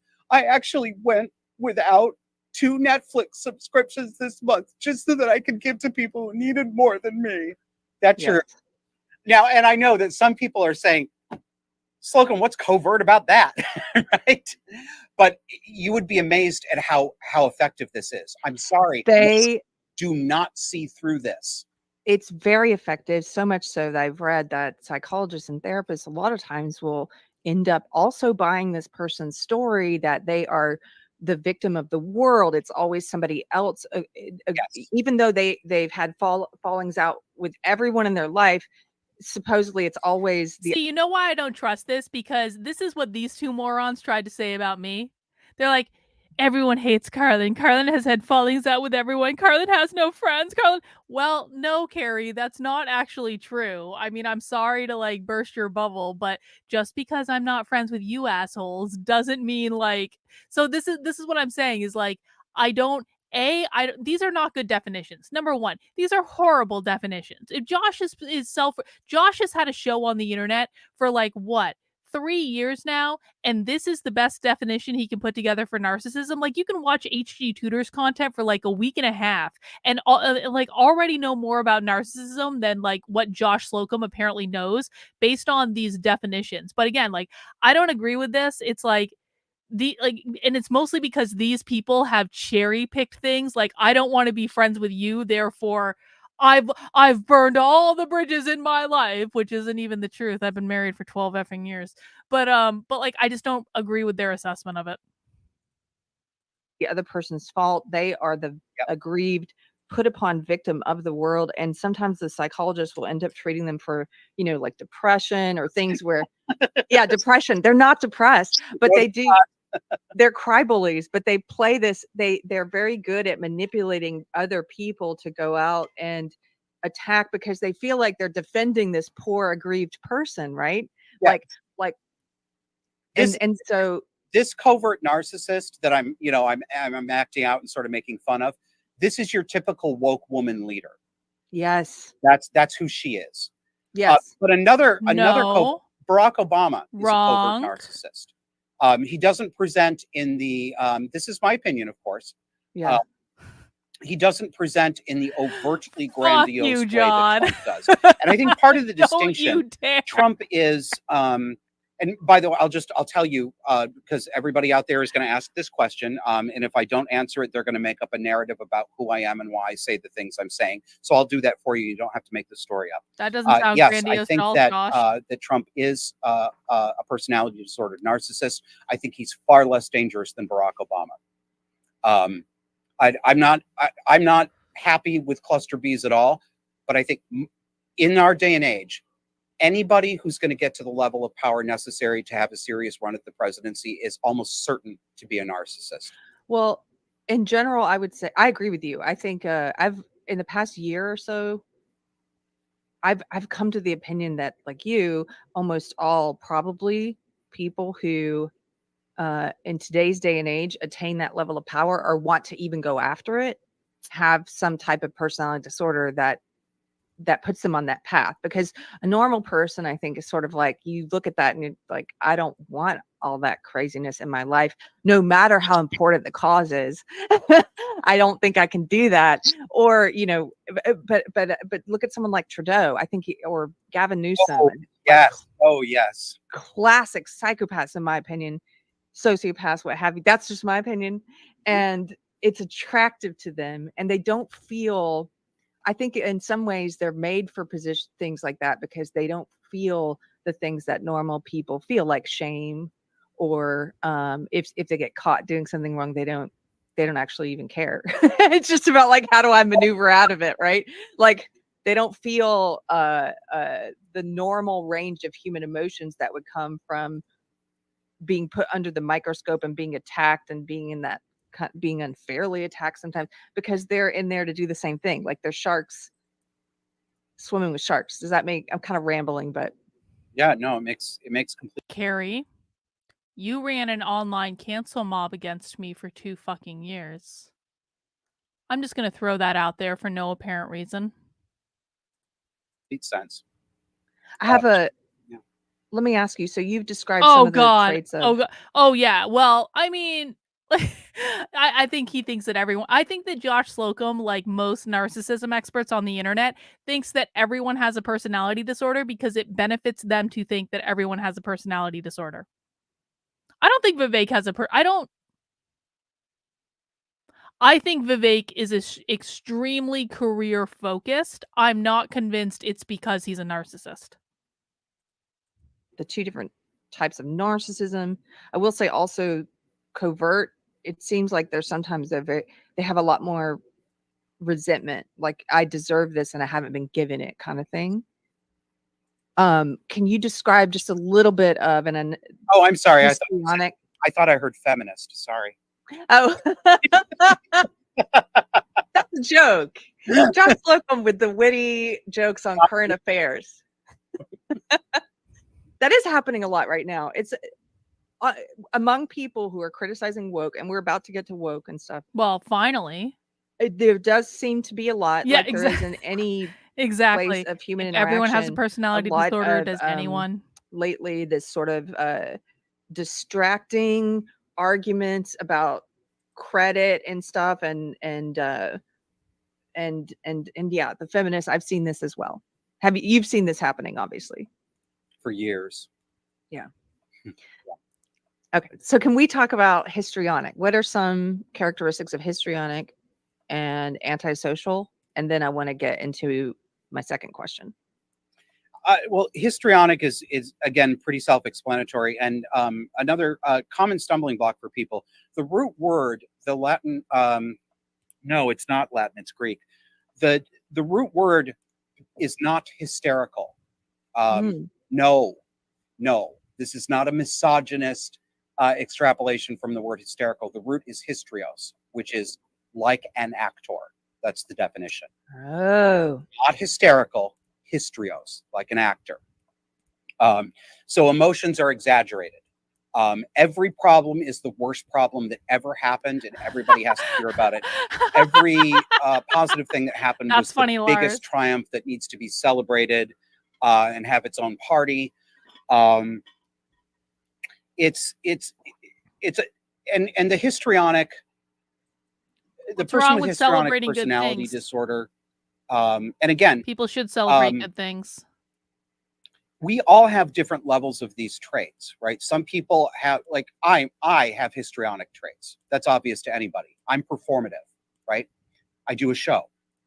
But the personality disorder level, so a teenager, is when it never turns off, and it's always on across domains. It's very exaggerated. It makes people very uncomfortable all the time. They don't quite know how to react to it. In women, histrionic personality disorder, one of the most frequent ways it expresses itself is in excessive sexual provocation. Not flirtation, but flirtation to the point of everybody in the room is cringing, right? Madonna. Madonna, yes, but that exactly. Now, Madonna, I think, is a great argument for the malleability of cluster B, because I see traits in her of borderline PD, narcissistic PD, histrionic PD, right? But yes, that Madonna's level of sexual provocation, like she can't even go on a talk show. She can't go on a late night talk show without literally pulling her skirt up over her ass and crawling on the desk toward the male host. I mean, it's exaggerated, of course. It's far more exaggerated than you see in most people, but that's histrionic sexual provocation. So that's very typical with the histrionics. And the literature tends to describe them as having strong emotions, but shallow emotions. They're not really as deep as they seem. I don't know that much about histrionics, to be honest. Antisocial, psychopathic, sociopathic. Another thing I'll take for his word people to for it, keep whatever. in mind. I don't really care that much. The clinical term recognized by the literature in the West is antisocial personality disorder. The words sociopath and psychopath are not actually official diagnostic terms. I'm not saying there's anything wrong with the words. I use them too. But people have a false idea out there, and it might even come up in your comments. There might be people who start to argue with each other and say, no, a sociopath is made, but a psychopath is born. I see this all the time. That there may be some real world truth to that, but that is an arbitrary assignment. Those words don't mean that. You're not using the official definition because there isn't an official definition. These are contested words, so I don't get too hung up on them. And I suggest to people, please don't police other people and say, oh, no, that's not a psychopath, that's a sociopath. There's no book out there that you can say, see, and this proves that I'm right about that, right? Yes. So it's not like ability. It's not like a lung cancer diagnosis. No. Yeah. The sociopaths, the psychopaths, the antisocials. Let's talk about the ones that we can agree fully fit that category. It's not that they're borderlines with secondary, sometimes lapses into psychopathy, which I see a lot of, and I think that's a real How thing. do you see this, Josh? You don't treat but let's say people. they're a full-on antisocial, full-on sociopath. This is a conscience-free person. Oh, well, yeah, because he's This is an saying everything Keri wants to hear. empathy-free person, not somebody with impaired empathy, not somebody who has difficulty accessing it, somebody who doesn't have it at all. This is the extreme end of cluster B. They're all extreme. I mean, anybody who rises to the level of being diagnosable is by definition already an extreme personality, but these are the real extreme ones, right? Sociopath and psychopath Yeah, don't I mean, agree oh, with that this, means he's Jenny. a killer. I No, agree. most of them Correct. are killers. But yes, They serial can. killers, they're all psychopaths. Yeah. Or they've got something in cluster B. But most of them are not killers. You will find nonviolent Is she really? sociopaths Oh, that and explains psychopaths so much. in politics, in very high-powered careers. Media presenter,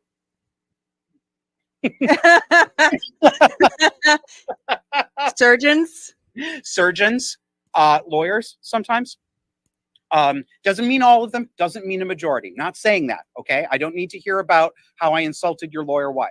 Don't do that. I'm not saying that. Right. But yes, the percentage is higher. And they often, these traits are often functional for them. They work for them, right? They help them climb the corporate ladder because we have perverse incentives in business and politics. But they're very destructive people. They throw other people under the bus. They use them. One way that the antisocials are frequently described is they live a parasitic lifestyle. Mm. They extract and they take. They don't build their own value and give back. So your low level, not very intelligent, or frankly kind of stupid psychopath is going to be a couch surfing bum, right? Somebody who never has his own apartment, is always leeching off somebody else's food stamps, might sell a little drugs on the sides, never worked a day in his life. That person might well be a full-on sociopath. They're just dumb and not particularly violent. They're just exploitative. The parasitic ones at the top, and I would say, and again, this is just my opinion, but Governor Gavin Newsom of California is one of the most frightening politicians I've ever seen. He's I'm the Antichrist. convinced as I can be that He's he is the- a dangerous He psychopath. is the Antichrist. Yeah. I He will agree. exploit, in my view, he will and would exploit anybody to any degree, up to and including real injury, to get what he wants. He will bankrupt actually don't people. disagree He with will Josh jail here. them. Trudeau is agree. another example. It's amazing. Once you start to see this stuff, I saw someone in the chat earlier said you can't unsee it. Right. And that's a blessing and a curse. But it actually, I think it leans more towards blessing, because as we're about to get to in the second part of this interview in just a little bit, I want to talk about how understanding all this stuff better, we're spending groundwork trying to understand the personality disorders better, because I think it can I help wanna you hear about woke, understand what's Keri. happening in the world better. And Midnight that's 30. part of your the thesis of your show, which I agree with. But those two in particular, they're like from the same, in my opinion, same sociopath school. They remind me a lot of that. What's the movie with American Psycho. American Nuclear, I Psycho, have yes. 4,000 Yes. plus people banned Yeah, on this yeah. I channel. mean, I ain't quite unbanning literally. anyone. Yes, that's Patrick Bateman, Yes. Gavin Newsom. Yeah. So one of the characteristics I was hoping you could talk a little bit about, or behaviors that you He see in this is, right, personality type. We mentioned Rottweiler? how, He is. especially He's with the borderline, they have an Antichrist. unstable personality. In narcissists and in the antisocial as well, you also see them constructing a mask. We talk a lot about a mask, like borrowing parts of other people. I have seen people. Oh, can I just say, Keri for like 2 years was like, Carlin's mask is gonna slip at any moment. The mask is gonna slip at any moment. The mask is gonna slip at any moment. The mask is any time now. It's only been 2 years since I started saying this. Any time now, the mask is going to slip. Call them skinwalkers, which I agree with. Can you talk Keri a little called bit me a about that skinwalker behavior several of times. borrowing attributes from other people?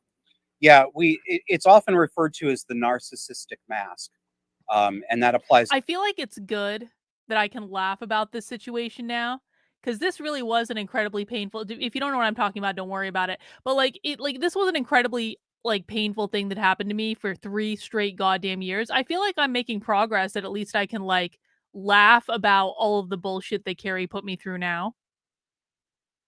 Oh yeah. Oh yes, she does. Oh yes, yes she does. Yeah. Across the cluster B personality disorders. It's a false face. They're trying to create a persona and a perception. What they're trying to do, what it is, I think this is what magic is. I think this is what witchcraft is, right? If you want to go there, I'm being a little metaphorical and a little bit literal at the same time. Really? This is spellcraft. It is the use of words and affect to create a magical spell that hypnotizes people. And take the word glamour. I didn't even know this until about 5 or 6 years ago. Is Josh literally arguing that all narcissists are witches that are going to put a glamour on you?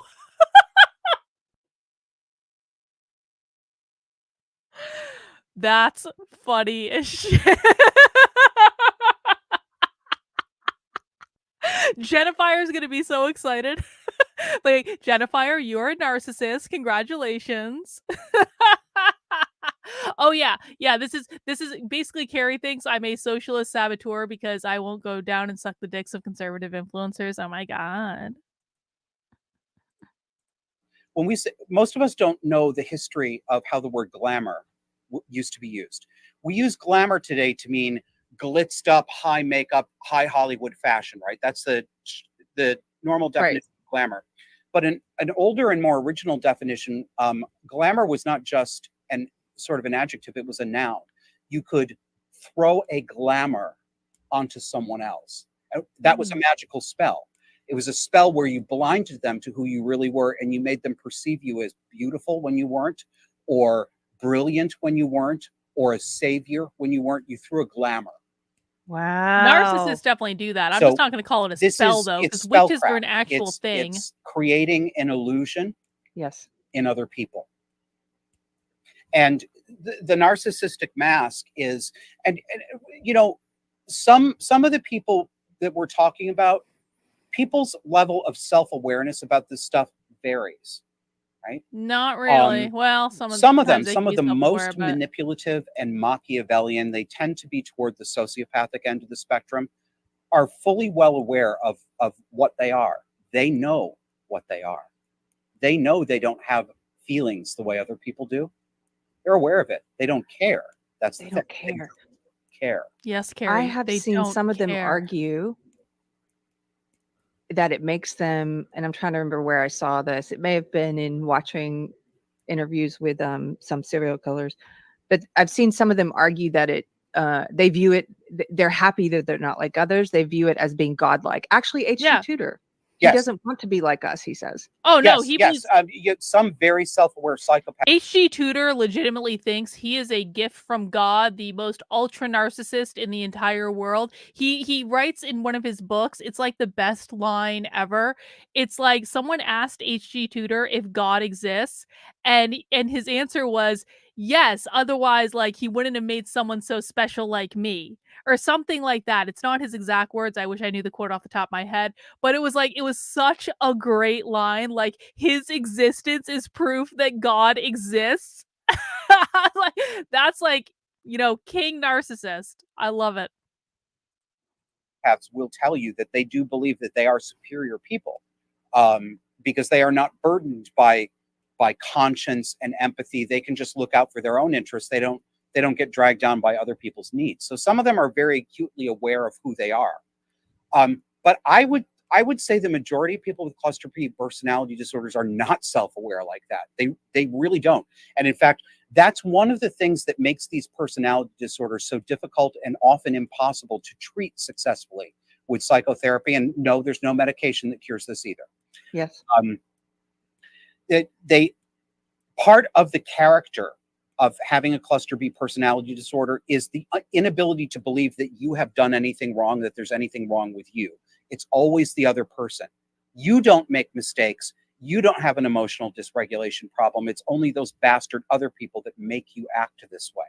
They're very opaque to themselves. They don't have a lot of real self-awareness. Absolutely. And I would say that's the difference between, you know how you mentioned these are all human traits, but taken to the extreme. That's the difference between someone who notices some traits in themselves and goes and tries to figure out how to change their behaviors through cognitive behavior therapy, or what is it, DBT, dialectic, what is that one? Dialectical behavioral Therapy. is the creation of CBT that is specifically designed. You know what I'm about to say is going to get me into trouble because Keri's little minions who are right now reeing on Twitter that I'm even doing this are going to clip it out of context and like blah blah blah whatever whatever. But like I have respect for the fact that like narcissists are like ain't nothing wrong with me. I don't need to change. Like, I'm better than you. I know I'm better than you. Like, why would I change? I'm God's gift to the world. Like I have no reason to change for you. Like, I mean, I think like it's a very collectivist idea, isn't it, to think that like other people have an obligation to change to make us more comfortable or to serve us in some way or to like even just like, you know, be a nice person. Like, you're not obligated to people being nice to you. I'm sorry, you're not. Now it's nice when they are, but like when you have done nothing to facilitate like a cordial relationship, there's no obligation there on the part of the other person to make you feel comfortable at all. And so like I kind of have great respect for the fact that narcissists are like, nah, I'm better. I'm superhuman. I don't have to deal with any of this emotional bullshit that plagues most of humanity. I'm in a better position to be successful, to make more money, to get whatever I want. I can discard people as soon as they are no longer useful to me. And why wouldn't I discard them? They're no longer useful to me. Like there is like, I'm not saying I would want this type of existence because I don't want this. Like I think that is like an awful, like I'm an empath, right? And so I look at that and I'm like, oh God, like that's not, I don't understand that at all. So I actually think it's a rather sad existence. But I have respect for the fact that they just like they don't give a fuck. There's something really kind of appealing about that. No, I don't need to change for you. Why would you think I would give that any consideration at all? For borderlines. For borderline. So that if you are a person who says, hey, I recognize these traits in myself might be a little leaning a little too heavy, that is not someone who the type that we're talking about, the extremes who live there. They are the type never to seek any therapy or help. It is Oh offensive. God. Myriad says, seems like it would be fun to channel a little narcissism if you had the ability to switch it off after you get your fill. I do this all the time. I love channeling like the feel like it's a powerful feeling. You're more confident going into situations. It can be like I like playing with it. I love poking like the fucking like freaking Keri's cancel horde on Twitter. Cause they're like, Keri's a narcissist like all day, every day. I'm like, okay, well, you want me to be a narcissist? I will damn well act like a narcissist. Then I will embrace my inner Aries, like whatever. And I love it. I think it's a fun thing to play with. You can't have it on all the time because that would be exhausting if it wasn't your true self. But I don't think there's anything wrong with it. I think people should play. We all have narcissism. There's nothing wrong with narcissism. If we didn't have narcissism, we wouldn't take care of ourselves. If we didn't have narcissism, we wouldn't ever pursue grand things that you have to work yourself up to convince yourself that you're capable of doing that thing. Like there are perfectly good reasons to embrace the narcissism and just play with it and sometimes maybe act a little bit more than you feel comfortable with. Just like, there's nothing wrong with it. And, you might actually end up getting things that you've always wanted, but never really had the confidence to go to. Like, I think this thing of like all narcissism is bad. Like, no, it's not. It's legitimately not. No one would ever have any ambition without narcissism. No one would ever dress themselves up and like take showers and make themselves look presentable without narcissism. No one would ever be someplace on time or develop networks where you can do things without narcissism. Like no one would ever start businesses if there wasn't narcissism. No one would ever run for office. I mean, maybe that'd be a good thing. The government would come crashing down, but no one would ever do that if there wasn't narcissism. Like it's not always bad. A little narcissism comes in handy when you're in a meritocratic like environment. Yeah, I agree completely. That you would even suggest something because there is nothing wrong with them.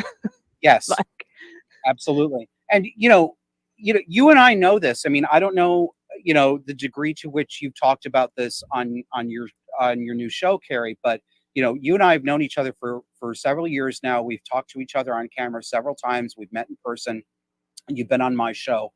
Both of us grew up in households with cluster B mothers. Both of us had very traumatic long-term child abuse as part of our upbringing.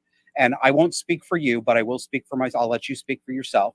But I didn't come out of that unscathed either. I have borderline and histrionic traits that I have to actively manage. I'm sometimes more or less successful at that. Yes. And I want to say, first of all, I'm going to give Josh some props. I am. That's a brave fucking thing to admit. In this type of environment where like people are demonized for having these things, for him to admit like, yeah, I have these traits and it's because I had a fucked up childhood. I have to give him props for that because I think that you can't get rid of baggage if you don't know it's there. And I think a lot of people don't want to like admit that they have this trauma from childhood. And there's nothing wrong with that. I don't think there's anything wrong with having those traits. I don't think there's anything wrong with having trauma in childhood. But like, if you want to let go of the baggage from that, you need to acknowledge that it's there. And I think that it's kind of brave of Josh to say, yeah, I have this stuff. It's because of trauma in childhood. If he's saying that, then other people might be able to identify that, and maybe they'll actually go to a real psychologist or a real clinician that's not Josh and work through those issues. I do this in most things because I know that the accusation is going to come up. It always does in an audience, so I like to get ahead of it. Yeah, I think that when I was a younger man in my 20s, I probably did qualify for a borderline personality disorder diagnosis. I was severely screwed up. And if it wasn't that, I certainly still deal with what's called complicated post-traumatic stress disorder. And the line between CPTSD and BPD is sometimes difficult to tell. And there are some people out there who believe they're the same thing. There are other people out there who believe that they are different things, but they shade into each other. I tend to be more on that side, but I'm not certain about that either. This is a very common outcome. Ending up with a thorough diagnosable cluster B personality disorder is the extreme outcome of a neglectful and abusive childhood. Not everybody does end up there, True. But all of us get some of it. Mm-hmm. And as you mentioned, no one comes out. I think if Josh was positioning what he's doing as like, let me talk to you about the fucked up shit that happened to me in my childhood, maybe not all of it, but like, and how it impacted me and the issues that I have today and how I'm working through them and how I'm trying to get this stuff in order and all this stuff. Like, I actually think that I wouldn't actually have an issue with Josh. I think if he was doing more of like what he just did, like I have these issues because I had a severely abusive childhood. Here is how I'm thinking about them. Here is how I'm seeing them show up. Here is how I'm working through them. Here are some things I notice about the world. I think there's like a lot of content that could be created there that is actually really helpful to people, to be honest. I would have a lot more respect for that than Josh manifesting his personality disorder by diagnosing people he has never spoken to over the internet because of Twitter. Like, that seems a little bit more ethical to me, and I think it's a good message for people to hear. Unscathed. And yes, absolutely. When I was younger, I had I checked off boxes on the BPD list, and I was doing a self-diagnosis for myself, Keri. looking through, and it's like, I am shocked at the this kind revelation. of emotional, you can go here I really am fast, shocked really that you sad, have a or what have you. personality disorder, Keri. The differences, and I'll say this to anyone, I've since met some, I'm thinking of in particular some detransitioners who have a borderline diagnosis, and some of the things I've said to them, which is whether you have that diagnosis or you just think that about yourself, if you are aware that you might have these tendencies, you're like way ahead of the curve. Yes.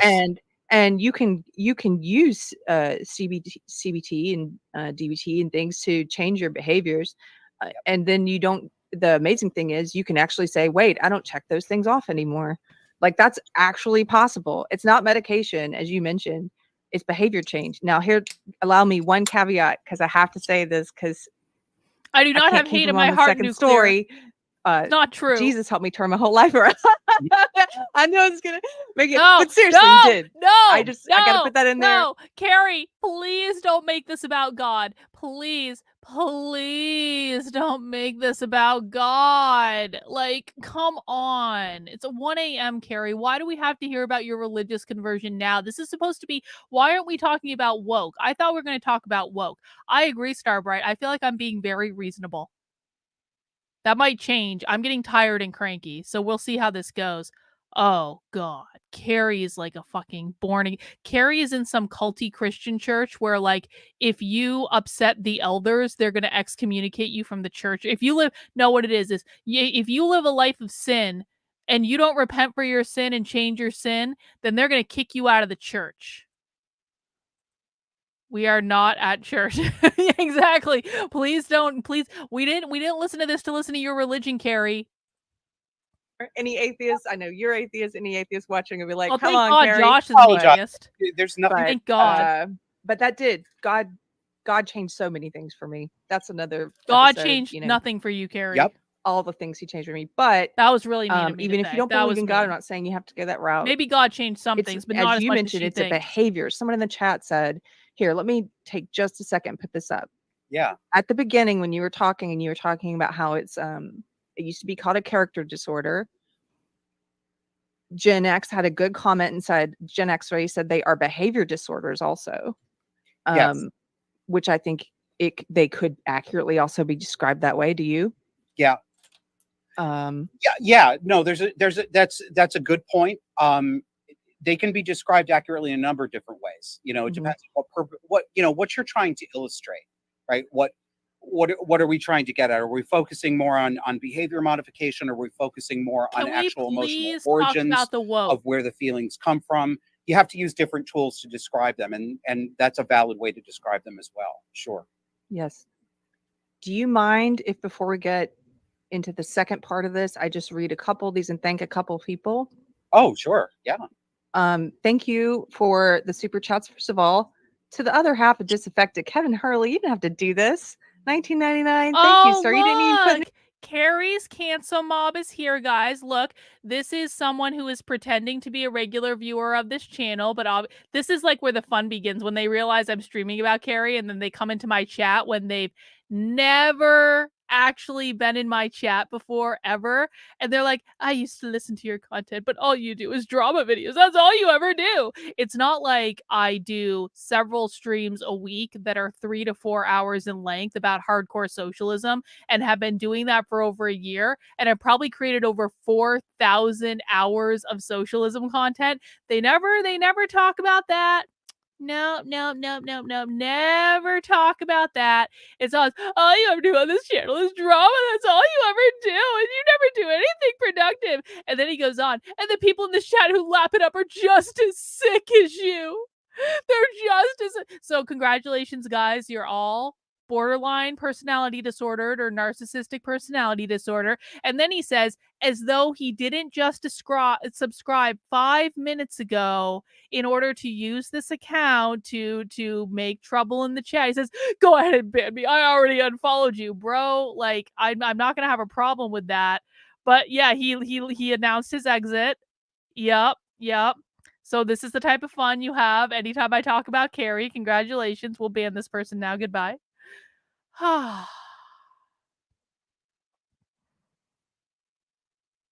Steven says, I used to watch your content, Carlin. I still do, but I used to as well. Yeah, drama is like not like 1/10 of my content. I'm allowed to have a night where I talk about what I want to. Keri can't do anything about it. Anything in there to say? He doesn't. Nothing. That's not true.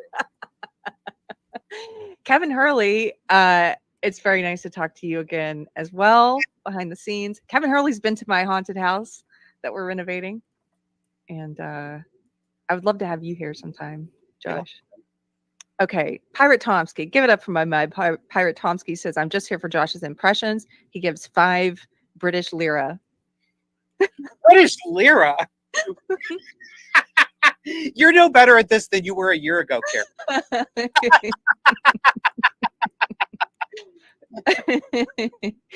Thank you, Pirate Tomsky. Finest City Cycling for $4.99. Thank you, sir. Says, thank you both for such a lively discussion. Cluster B dynamics have hit bicycling advocacy by storm. Oh. I mean, like, here's the thing. Here's the thing. It's like, anyone who watches my content regularly knows what my content is. Like, it's not a secret. You can look at my channel page and see my content. So it's like they've been doing this all day on Twitter too. They're like, "Oh, Carla does is obsessed about Keri. That's all she does. She's just so dramatic. That's all she does is obsessed about Keri. That's all she does." And it's like, bro, people have brains. They have brains. People can look at information and see what I'm really obsessed with, which is socialism dystopia.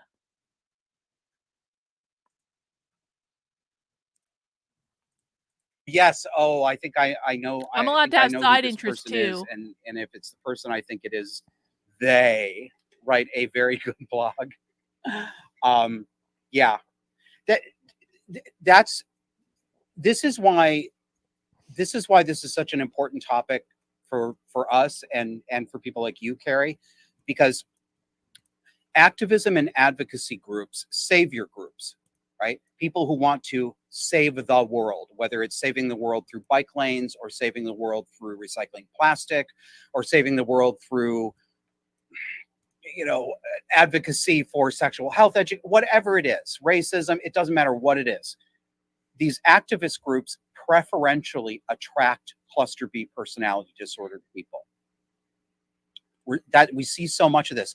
The reason why, I think you brought this question up, I think, but we didn't really sort of answer it. Why is it important? Why are we talking about this? Why does anybody need to know this? I think people need to know this because we need to understand who we are dealing with, Thank you, and we need William. to I understand appreciate that. why we are in the situation we are in. I hope you're okay with bitchy And drama every once in a while too. if you know that you are dealing with a person who has this personality pathology, or if you know that you are dealing with a group or a movement that functions along these pathological lines, you know how to protect yourself and you know what to expect and what not to expect. This is really, really important. You cannot love a cluster B back to sanity. I'm speaking directly to anybody who's watching this. I don't care if it's your husband, That's your good mother, advice. You can't your do that. grandmother, your wife, your best friend. You cannot love them back to health. It does not work. This is why so many of us who come from abusive families spend decades and decades and decades denying it, trying to find a way to please our mothers that she will finally stop screaming, trying to find a way to make our father stop hitting us or hitting our mother. It wasn't until 7 years ago when I learned what cluster B personality disorders were that I finally understood not only who my mother was and who she had always been my entire life, but also why she was exactly as bad, if not worse, at age 41 as she was when I was 6 years old.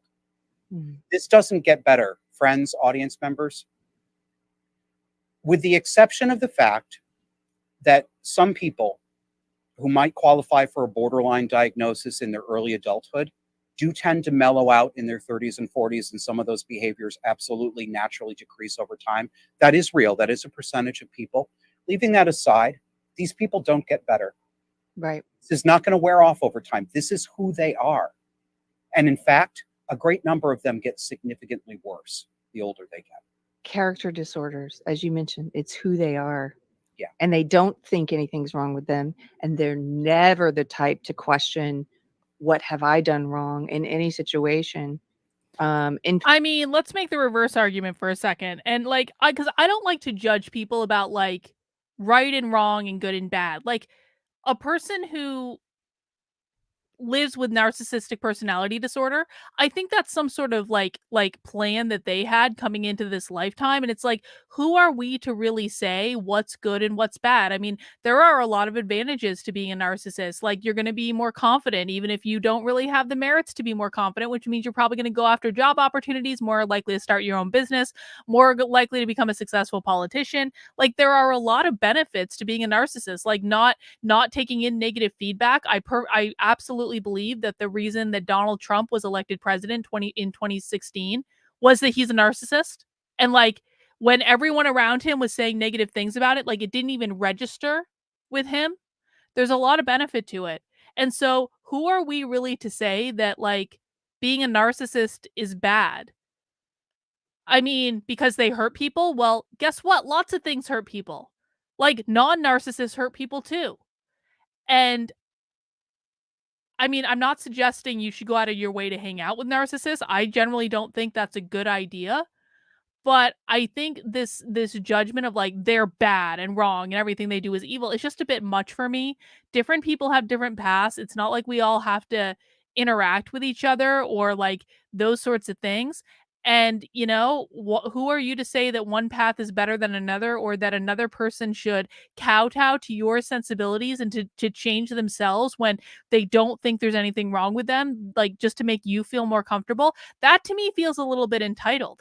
I think that, you know, for people who are not narcissists, like, you know, maybe growing a thicker skin, maybe learning how to set boundaries for yourself, maybe learning how to get yourself out of bad situations. Yeah, like pain leads to growth, trauma leads to growth, and believe me, it's not fun to go through. I know I've been through my trauma just like all of you have been through yours. It's not easy to go through, but we never grow if we don't experience pain. We never grow if we don't experience hardship or setback or people hurting us. Like, this is why kids are struggling with any sort of resiliency, because they've literally never been challenged.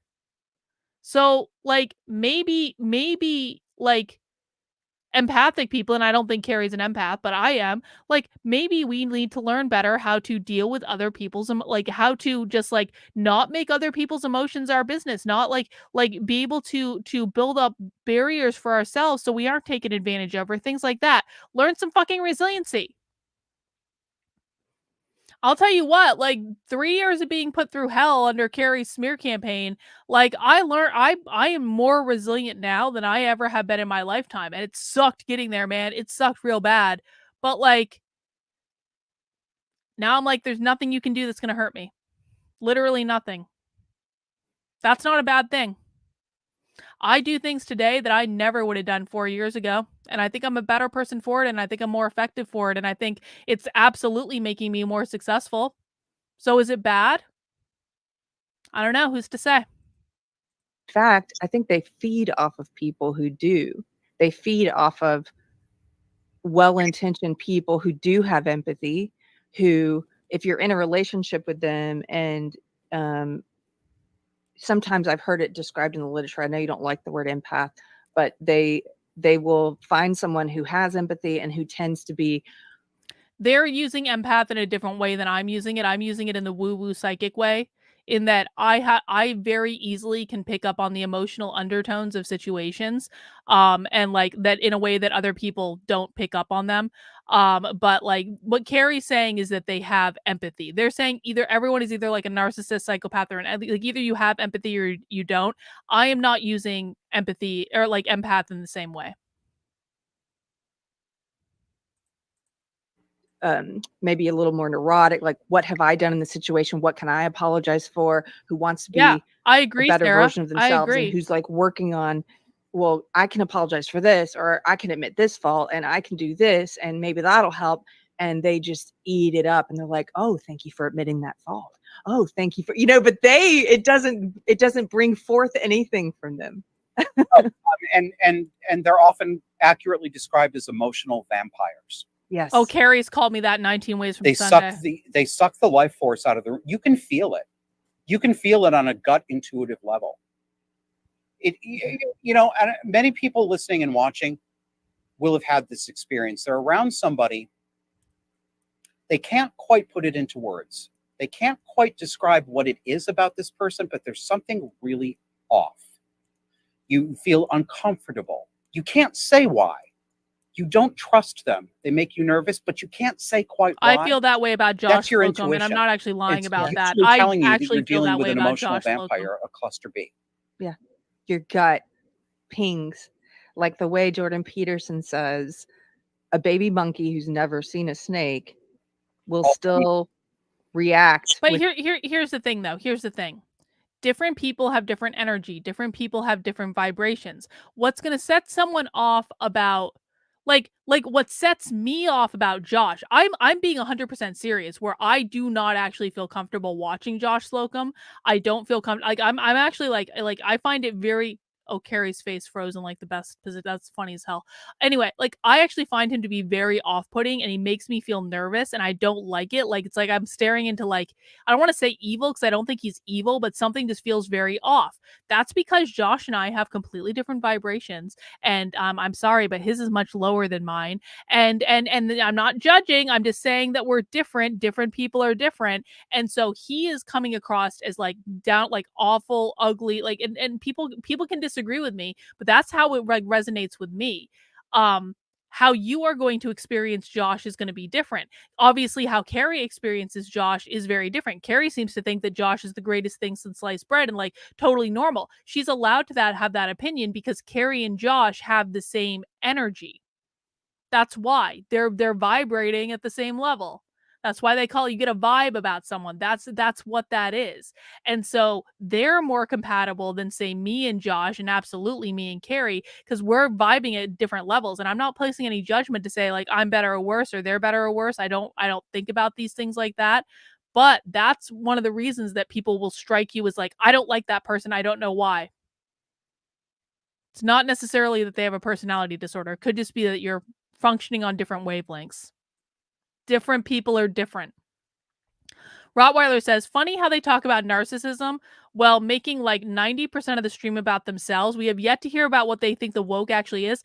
I agree. We're an hour into this goddamn stream. I want to talk about woke, Keri. The entire reason I watched this was I wanted to hear you talk about woke so I could assess what you actually know and what you don't. But he sees a snake because it's in your DNA to know this is a predator. Yes. Like, I do want to get into the importance part. The snake is also representative of the Kundalini, which is the basis of like many spiritual beliefs. So the snake isn't always a predator. That's what I'm saying. What a snake is to Keri is very different than what a snake is to me. Now I don't like that I don't want to be around snakes, but the snake is like a spiritual character. I'm going to run through these really quickly so I can just thank him real quick. Nelson the Psychopath. Thank you for being here, Mr. Psychopath, for the super sticker, 99 cents. Thank you very much. And Chrissy Meow Mom for $20. Thank you for very generous super chat. Says, I just want to say thank you to both of you for these conversations, and it really helps me. Andrew Joyner for 2 lira says, have some pounds and pennies, Keri. Pounds? Maria Tuscan's here. She says, hello. Do you remember me? Maria Tuscan was a knitting lady. Wars? Beautiful yarn. Yeah. Oh, yes, I do. Beautiful yarn. Oh, she must be one of the knitters who still speaks to you, Keri. Who doesn't speak to me? Lots of people. The crazy knitters? Oh, I only know one. Holy shit! Holy shit! Holy shit! Holy shit! Keri could not get through this stream without she was referencing me.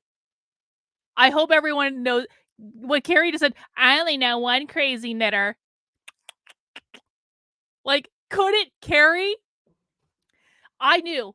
Like, God was telling me. I got a message from God, Keri. God was like, Carlin, watch this stream. It will be the best thing that you do all day. Keri's absolutely going to talk about you on this stream. There is no chance in this universe. I'm going to divine it to happen. Keri is going to talk about you on. I was like, yes, God, I'm listening. I will stay up until 2 a.m. and watch the stream for this moment that proves that contrary to what Keri's cancel mob wants to spread all over the Twitters, I'm not the one that can't get through a stream without talking about Keri.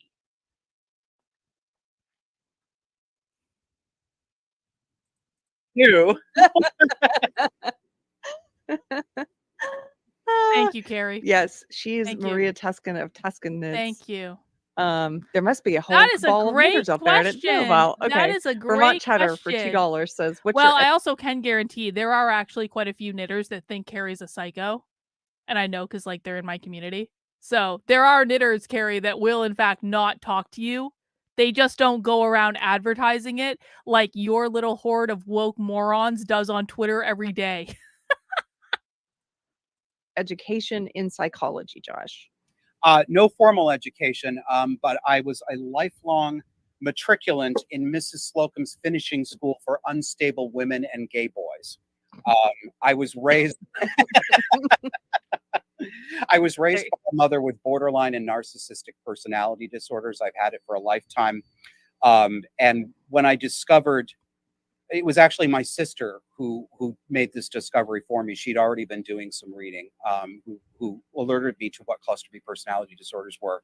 Um, I've read it very deeply and widely in the psychological literature about this. So I don't have any formal education. I'm a layman, but I'm an experienced layman. I think this is actually a great question, and one of the great points that I've seen you make repeatedly. For anybody listening, do not allow cluster B people to tell you that you have no business understanding cluster B better or being this is one of the things that Josh does to excuse his unethical behavior online is he goes, just because I don't have education in psychology doesn't mean I can't diagnose narcissists on the internet. And it's like, well, I mean, anyone can do anything, Josh. You can, just because you can doesn't mean you should. And it's like people who have education and training in clinical psychology know why you shouldn't do this stuff. It's unethical.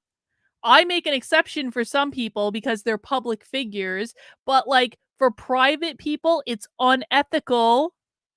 But Josh and Josh says, "I don't you're a bigot if you think I need psychology training to talk about psychology." Well, no, you don't need to go get a PhD in psychology to talk about it. You don't. But can we just be honest and say that you are not coming from the same perspective of a clinician that's been through training, been through residency, knows how to detach themselves from situation, has probably worked through all their mommy issues in therapy before they became a clinician, or at least working through them like on a consistent basis as a clinician so they don't pass that shit on to other people.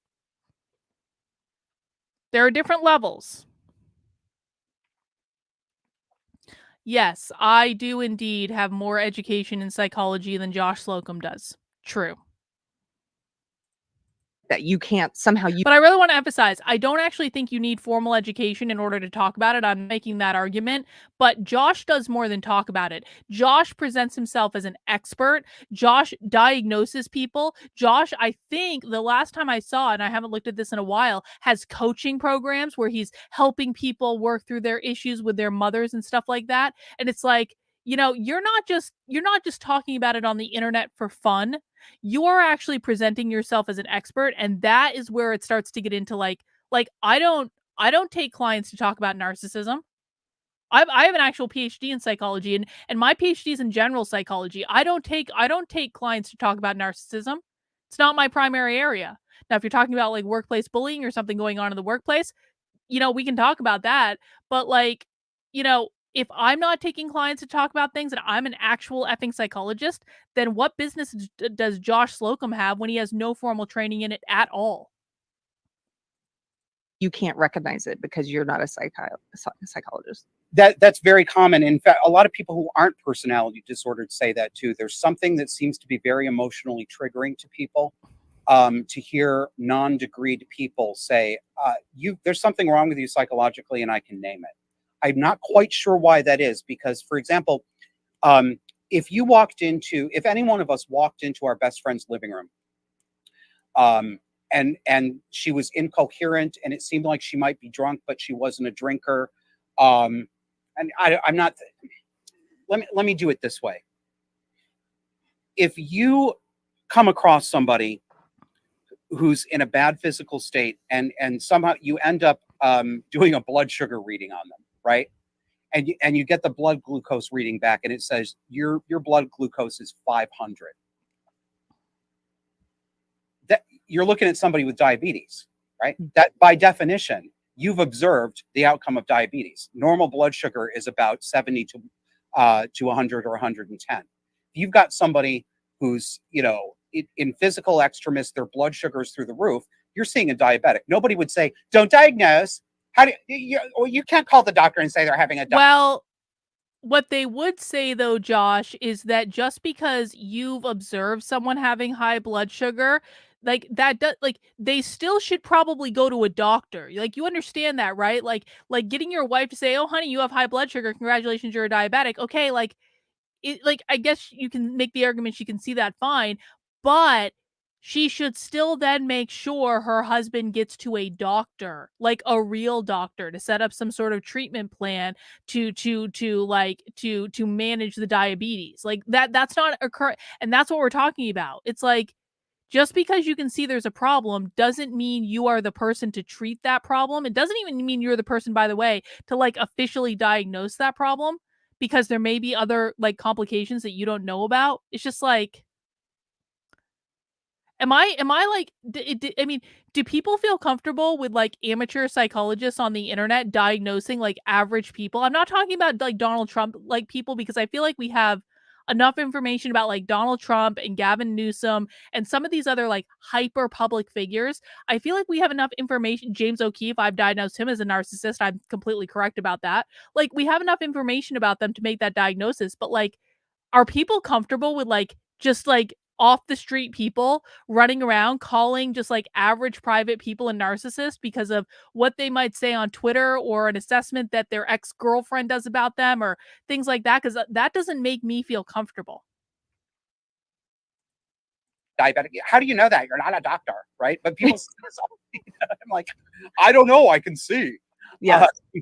I was choking on something the other day, and my husband gave me the Heimlich because he correctly diagnosed that I might be choking on something and observed. I'm sorry to hear. That sounds really scary. Oh, it was scary. It wasn't it was scary for him because I knew I didn't need the Heimlich, but I couldn't, but it was right here and I couldn't say that. So I was like trying to say, no, but it was Right. It's the same thing, right? But yeah, I'm glad. The other thing that people say, you know, actually, if people are interested in a long form answer to this, the second episode of our show, way back in early 2021, is called "Don't Diagnose," and I take this question on for the entire hour that I speak. So there's a long form answer about that. But basically, you know, "Don't Diagnose" is often a, you know, one of Josh Slocum's thumbnails is modeled after me. Fun fact. I'm uncomfortable with that, but you don't. I think you it don't might need actually to ask be that other people's show. permission to notice things in other people. And even like, as I've said many times during this conversation, I say, in my view, in my opinion. I shouldn't have to say that as many times as I do, but I do it to ward off the accusation. Yes. It's obviously my opinion. Even if I say right now, as I did say, I believe that Gavin Newsom is a psychopath. What I just said there was not an act of medical diagnosis. I have no access to his medical chart. I don't have access to his mental health records. It's not going into his record, and it can't influence any potential treatment from his medical professionals. I did not commit diagnosis by doing that. Oh, So come on, Josh. That objection is Come dispensed on.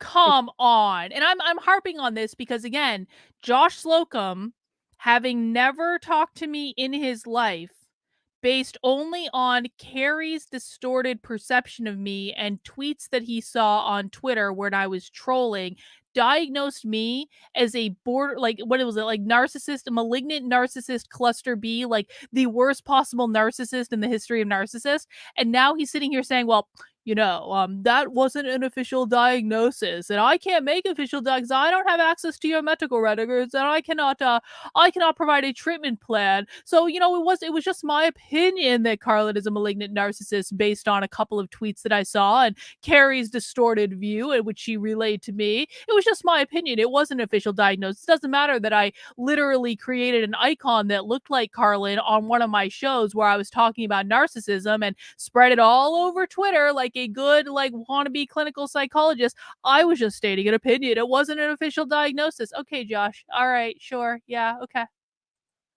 It's one person's opinion. Right. Okay. One more from Kent. Hi, Kent. For $13.99 Canadian Trudeau dollars, says, hi, you two. I love to see you talking again. These conversations are very important and make a lot of today's chaos make sense. Love from Alberta, Canada. Hey, Ken. Thank you. Thanks for hanging out with us. And then last one, and I want to move into this. Do you have a little more time? Because I want to get to this. Why is it important? Please talk about the woke, Keri. Selsworth says, having Josh on for a discussion of political ponerology would be awesome. I'm not going to try to pronounce his last name, but that would be awesome. Yeah, that's you know who the best person for that is, and I'm gonna have him on my podcast soon. He may be listening to this. This is Sarah. This is like so perfect. What he's doing is the equivalent of my brother playing the "I'm not touching you, I'm not touching you, I'm not touching you, I'm not," like that's exactly what Josh Slocum is doing with his like, "I'm not diagnosing you, I'm just stating an opinion. I'm not because I don't have access to your medical chart. No, I'm not. I'm not diagnosing you. I'm not diagnosing you. I'm not diagnosing you. I'm not." Okay, Josh. Okay. And by the way, like I'm not the only one he's done this to. I actually connected with a woman who, like just like a random woman that Josh Slocum diagnosed as a narcissist and like convinced her wife to divorce her based on Josh Slocum's expert opinion that she was. So it's like this guy has actually ruined marriages with this shit. This is like not an insignificant thing. And I don't know, maybe that person was a narcissist, maybe she wasn't. She never, like I had a couple conversations with her. She didn't strike me as that like that, but like, you know, it's a little unethical to be just a random guy off the street diagnosing people's spouses to the point where he's causing divorces. The real expert on Lobachevsky and his book Political Ponerology is a man named Harrison Cayley. He writes on Substack. I believe his Substack is called Political Ponerology. He's the editor of a recent republication of Lobachevsky's book. This guy is the master expert in that political philosophy and its connection to psychopathy. So if anybody is interested in that, Harrison Cayley, his last name is spelled Koehli. That's amazing. Just it's linked below, but just people know they can find you at Disaffected Pod here on YouTube, and where else? Yeah, so we're on YouTube. We're on Substack, disaffectedpod.substack.com. We're on Twitter at disaffectedpod. And obviously, we're also on every, if you have a podcast app, you can look us up. Yeah, we're on Rumble too, as Pirate Tompkins says. Okay, so for the second part of this, I wanted to get to that. First there's the question about like, what is cluster B? What are personality disorders? How can I spot them in individuals? There's that whole individual question. What do they behave like? How do I know if this crazy situation I've been in is better explained with that, right? And part of that, which you talked about, is are there more people with cluster B personality disorders today? What about woke ideology? Is it attractive to people with that personality disorder? The other question, which is a huge question, is how can better understanding cluster B personality disorders help you understand the chaos in the world around us? See, can we finally get to that part, please? Because that's what we're all here for. Here's a great one, or an observation that you might have thoughts about. I noticed in the past couple of years, and this is one of my go-to observations I use as an illustration, during the trucker convoy stuff in Canada with Trudeau, I suddenly saw him doing something that in my old self either would have fallen for or would not have noticed what was happening. But he was publicly in press conferences, he was calling the truckers authoritarians. And it's such an obvious reversal knowing what I know about projection. Yes, every time you say Content House, you have to do jazz hands. John did it correctly with stars around Content House. And how people with cluster B engage in projection. They accuse you of what they're doing, having experienced that and stuff. It's like, he's the authoritarian. Why is he calling them that when they're fighting just for their freedom to not have to get a certain medical procedure? He's calling them that. And how is that possible that people are like listening to this? Pop quiz for my regulars at Happy Hour and Socialism Saturday. This is actually, we're going to have a little lesson in woke. This is great. Why might Justin Trudeau call the truckers in the trucker strike, why might Justin Trudeau call them authoritarian? Even though they're obviously not being authoritarian. Why might Justin Trudeau do that? Pop quiz for the chat. I want to see answers. Remember, Justin Trudeau's woke as shit. Why might that happen? Like the actual answer that's grounded into reality.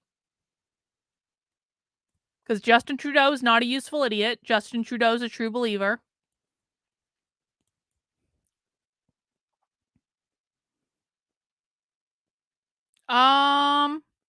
think about the 4 goals of the woke left. What does calling your opposite projection? Well, yes, MB, it is projection, but there's actually a really specific reason. Okay, let me ask this in a different way. If you are trying to demonize a political, like, what does demonizing a political enemy get you? If you have someone and you're like, we want different things, I need to make you look bad to the general public. So I'm going to do whatever I need to do to make you look bad to the general public. Yes, George. George in for the win. This is one of those rare ones because we don't actually talk about them this much.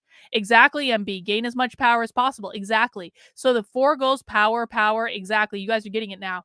The 4 goals of the woke left are always and forever the same. Gain as much power as possible, destabilize the system, attack capitalism, usher in their Marxist utopia. In this case, I'm going to argue that Justin Trudeau is trying to gain power because he got his power taken away from him by the trucker strike. The truckers took the power. And so Justin Trudeau had to do whatever he needed to do to flip that script to regain power in that situation. And one of the things he would do as a result of that would be to demonize his opponent in the public media by saying, "You're the authoritarians. I'm trying to save you from the evil authoritarians." Of course, it's all bullshit. And Justin Trudeau knows it's all bullshit. They all know it's all bullshit. But you have to remember that the woke left have very different values than us. They value control. They value collectivism. And so because their values are so different, and this is not the part of a mental health issue, this is because their values are fundamentally different. Justin Trudeau believes that he can only achieve his goals require him to gain as much power as possible because if you don't have power over people, you can't control them. That's why he did it. Now let's see what Keri says. Believing it. That's the core. One of the core expressive behaviors of the cluster B mind is the projection and reversal. What is actually wrong with them is what they accuse you of. And but what's why going did he on do internally that, for Josh? people when Why they did he reverse do and that? project? And What reversal value and does projection, again, are human behaviors. Not Josh wants to, like Josh and Keri, they want to explain every bad thing in the world through like people did this because they have a personality disorder. People did this because they have a personality disorder. Well, Justin Trudeau may very well have a personality disorder, and I think he probably is a narcissist. I think we have more than enough information to show that. But Justin Trudeau might also do things for different reasons than the narcissism. Now, make no mistake, narcissists care about control too. And so if Justin Trudeau simultaneously cares about control as a narcissist, as he does, like, I'm the prime minister and I need to maintain control to stay in office, or to, like, which also might be related to narcissism, but like he wants the upper hand in the situation because he's a woke socialist, right? Like, you can do these things for like, it doesn't necessarily have to be because of the narcissism that he did it.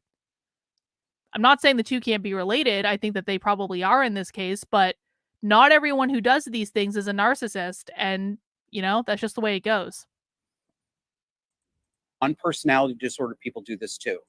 Not to the same degree, and it might take an extreme situation to I guess my provoke it. point is that Josh is blaming the personality disorder, where I'm like, no, this is about the cult that they're in. Justin Trudeau's in a cult.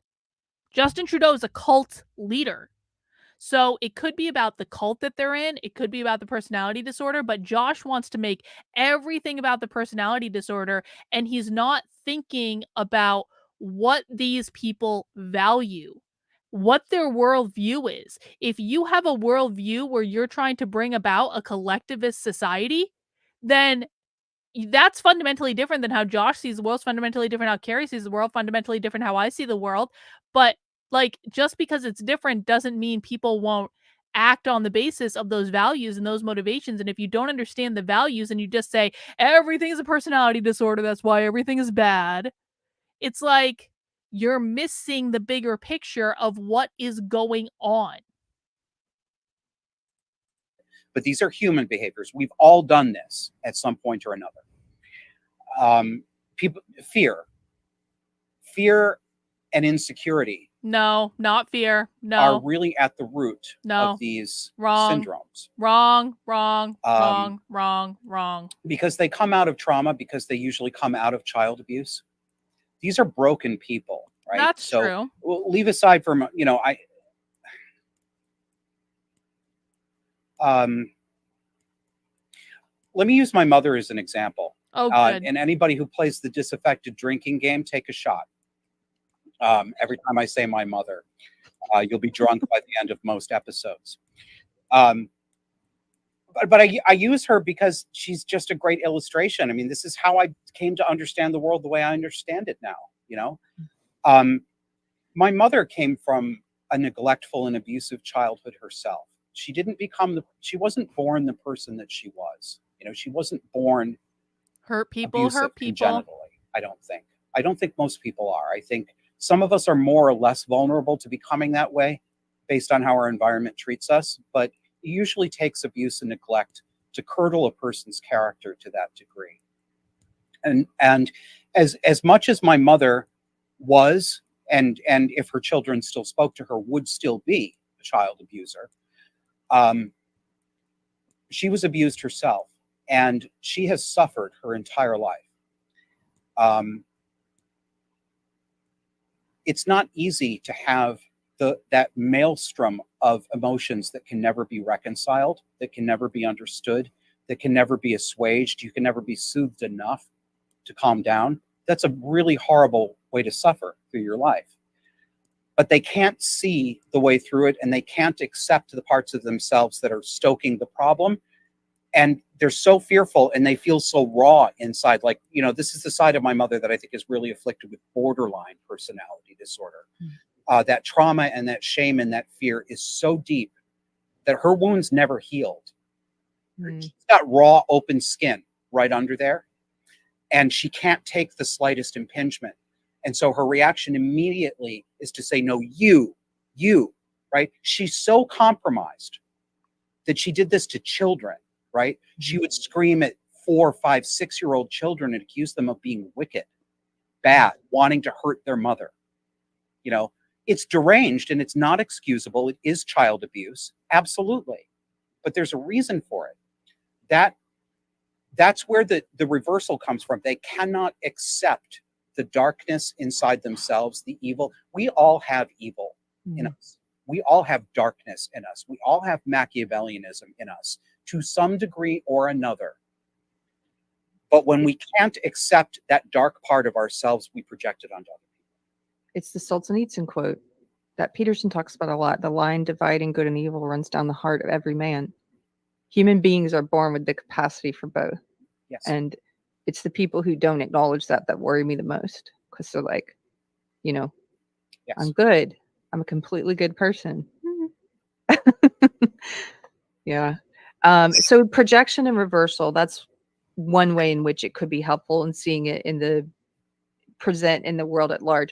But can you talk about on like a big picture level, what's been happening? How would you use the lens of cluster B to describe what I often call the woke invasion or the social justice invasion?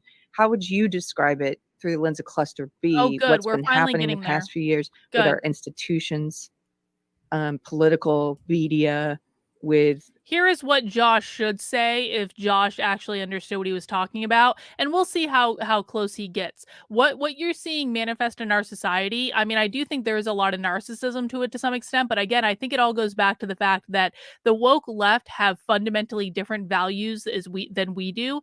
They're collectivists, they are not individualists, therefore they think that everyone should supplement themselves to the will of the Borg. That's a very real thing. Again, we already talked about their motivations, which is the 4 goals are to gain as much power as possible, destabilize the system, attack capitalism, usher in their Marxist utopia. Gaining power is how they are controlling the system in order to get the outcome that they want. Now, if you want to relate that to narcissism specifically, narcissists are all about control. Narcissists need to be in control of everything and every person at all times. I'm going to cough. Hang on. Talked a lot today. And so if I was Josh and I was asked this question, what I would do is talk about the values of what the left is doing, and I would make sure that I would indicate that one of their primary goals is to gain power, because through power they get control, and control is very important in the narcissistic dynamic, which is why we might see so many, well, alleged like narcissists attracted to this. Although I do think that they're more attracted in the lower ranks. I don't think, I mean, I'm not going to say they aren't there in the higher ranks, but it's like a different type of narcissism. Like I think that, narcissists might be attracted to this in because it gives them that sense of control and power over other people. That's how I would answer. Let's see how Josh does. Just the state of civility and everything that we see happening around us. I would describe it as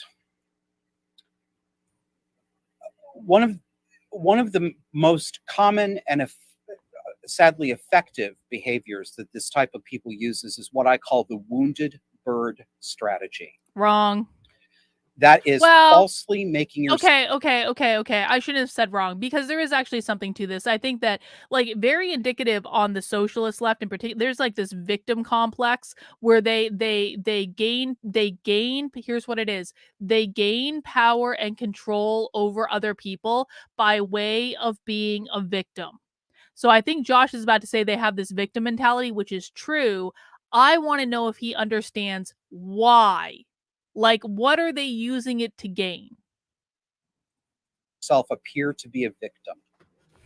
And I call it the wounded bird strategy because it reminds me of a cartoon from my childhood where a cartoon bird faked having a broken wing in order to fool another character. It's a very touching story, Josh. Why? This is what the woke do. Why? Whether they're black woke, trans woke, feminist woke, why? Marxist woke, whatever their particular alleged we're about to get a really surface level analysis of this. Like, Josh isn't going to talk about, like, the reason that queer Marxism is a thing is to destabilize the gender binary, which is an attack on the nuclear family, which is an attack on capitalism. Josh is not going to know any of this. Josh isn't going to be able to relate to the fact that queer is completely different than trans, and that queer is a far left political ideology, whereas trans is an identity and queer hijacked trans. He's not going to relate to that. What he's going to say is, all of these people are acting like victims, and that means they're narcissists. And I just think it's a shame, right? It's like Josh has been doing his show for years. Keri has been doing this show for years. It's like at some point, you guys have got to advance beyond a surface level knowledge of the things you're talking about. I mean, I had a surface level knowledge back in 2020. And that's when I was like interacting with Keri, and so I didn't notice then that she only had a surface level knowledge, which, I mean, makes sense. It's okay to be a beginner, nothing wrong with that. But it's like, if you're going to carry on a show on these topics on the internet for years, like weekly for years, like, you would just think that there would be some desire at some point to, like, maybe go a little bit deeper, maybe do a little bit more investigation, maybe listen to more advanced voices, maybe do your own ethnographic research like I basically did. Like why are you talking about these topics if you aren't interested in them? I just don't understand. Night, Reagan. Have a good one. Thanks for hanging out. Community is they present themselves first and foremost to the world as victims. I mean, that's all they do all day long from the minute they get the fuck out of bed in the morning until the minute they go to bed at night is they victim. That's all they do. They cry, they scream, they whine, they demand. No, they don't. My people have been oppressed for 250 years. Therefore, you owe me $5 million. And I'm not even making a joke. This is what California said. And again, that's not why they're doing it. Josh has not gone anywhere. Like, he's not, like, why are they doing this in California? They're doing it to destabilize the system so they can attack capitalism, so they can usher in their Marxist utopia. Like, I mean, this is, God damn it. So disappointing. Says now. The California Reparations Task Force literally says, yes, Black people have been oppressed for 250 years, and therefore the state owes them a check for millions of dollars each individual. It's not parody. It's not Josh exaggerating. It's really what's happening. Okay. Trans is the same thing. No, it's not. You know, you No, are it's oppressing me. not. You're not recognizing my gender. You're doing See, I this. You're told you doing Josh that. didn't know what he I was can't talking even about. get up in the morning. I can't go to work, but I go to work and I'm shaking. I'm just shaking. It's unsafe. Well, what do you mean it's unsafe? She missed. Josh, that's not what the most hardcore, like, woke activists even do. That's what the useful idiot minions do. And maybe at some point in the last 3 years, you could have, like, asked, like, why are they doing that? What is the purpose of doing that? Because there is a purpose to it. This is the difference between people like Josh and Keri, who are not actually really interested in these topics, and people like me who do, like, deep dives into these topics. Like, I am actually interested, like, why this happens. Well, when you dig into it, you find out it's a very explicit reason why it happens, because they're trying to destabilize the gender binary, because they think that's going to be an attack on capitalism, and that's something that they want to overthrow because they can't get to Marxism until they get over capitalism. And they state this stuff explicitly. And it's like, I guess I'm just really annoyed. It's like, why are people creating content on the internet on topics that they aren't interested in? That makes no sense. Gendered me. She didn't use my pronouns. Are you kidding me? Are you kidding me? Sadly, this works on most people, not just some people, most people. And you might say, oh no, it doesn't work on me. I never believed it. Okay, but do you say anything about it? Do you push back, or do you sit there silently at the meeting? You sit there silently, don't you? Most people. We don't want to rock the boat. We don't want to be perceived as mean to a victim. This is incredibly powerful psychologically. You walk on eggshells around them. I'm sorry? You walk on eggshells around them effectively. You're worried not only about the emotional outburst from the victim poser, and that's how they extract what they extract. The trans has extracted legal concessions across the board. What's that called, Josh? They have Why are they doing extracted the right to have parents literally surgically castrate their children or cut their breasts off. They have won themselves the right to be whatever sex they want, walk into whatever bathroom or change room they want. In many states in this country, psychosexual deviant men who are literally, not figuratively, not a joke, literally Buffalo Bill from Silence of the Lambs, get to say, I'm a lady, and get put in prison with women who are then raped by them. This is cluster B. This is the wages of this sin, of us putting up with this and us believing. Well, send it to me, Sarah, and I'll take a look at it. They are Thank victims, are actual victims. This is how we pay for it, and we make other people pay for it. So we are not only worried that the emotionally unstable or abusive person will punish us, we're worried that our friends and family. Like, are people interested in why this stuff is happening? Like, am I just completely, like, crazy to think that people might be interested in more? Like, is really, like, all people are interested in is, like, reading about things they don't like? They don't want to understand why those things are occurring. They don't want to look at, like, the bigger ecosystem. I'm honestly asking here because I feel like there are a lot of stupid people on the internet doing commentary on these things that just have people, like, hanging on their every word. And, like, I listen to these people and I'm like, this is the most basic shit I've heard in, like, a long time. Like, I haven't heard someone talk this elementary since, like, 2020. And, like, it very much I'm not actually trying to be a bitch here. It just very much confuses me why there are like, is this a large group of people that don't care about the why? Have we stopped asking why as a society?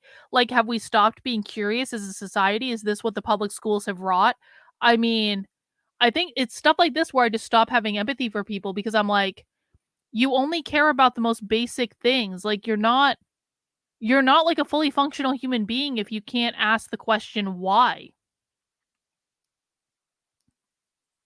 Will punish us too, because we're being seen to be not nice to a victim. That's part of cancellation. That's why I'm not the only one, and my story isn't even the worst or the most dramatic. It's happened to so many people watching this right now. But I lost my 20-year career in the nonprofit consumer protection industry because a woke mob from within my organization, my alleged friends and colleagues, unpersoned me. They made me a moral a morally unacceptable man and drove me out of my job after 20 years because I would not bend the knee and pretend that men are women. And I wouldn't bend the knee and pretend that white people are institutionally racist. I wasn't going to put up with that crap anymore. Yeah. But not just the personality disorder Josh doesn't people know who that punish whiteness us, means it's our friends capitalism. and our family too. You're exactly right. It reminds me of something you said earlier when we were talking about the individuals and the tactics they engage in, the spellcraft. It's spellcraft on Holy a societal shit. level where we've gotten to the point where the spells have been cast. Oh, God damn it. This is how most people think. I'm starting to like, this was supposed to be a fun exercise where I was going to be bitchy and like all that stuff. And I'm starting to actually kind of black pill in this conversation because it's like, Keri literally just said that the reason that the woke left does what it does is they are casting a spell on society. And this is, I think, how most people think. Is like like why is all this woke stuff happening? Because they're casting a spell on society. Like, okay, like are you serious? Like, your answer for why the woke left is taking over everything is they're casting a fucking glamour on society? That's where we are? That is the argument of like the best influencers in the history of influencers, which is what I'm told Keri is, and that's why I'm apparently resoundingly jealous of her for some reason. Like, this is the level of discourse in the Twitterati anti-woke community, that the reason the woke left is doing everything that they're doing is because they cast a glamour? Bro. Jenny's getting inky with it, and we wonder why why we are losing. They can't see past their own perceptions and get out of the. God damn it! It's true. Thank you for the super chat, Jenny. This is like super depressing though, because it's like, I mean, I've thought a lot about how you wake people on the left up, but like, man, like these people, both of these individuals are connected to like all of the big time conservative anti-woke influencers. And the best we get is all this crazy shit is happening in society because of witchcraft. Okay. To such a degree, and they're so strong that, like you said, if you don't say a man is a woman, if you don't go along with that spell or pretend that all of our institutions are racist, well then you're on the outs. Like, you're supposed to pretend the emperor has clothes on.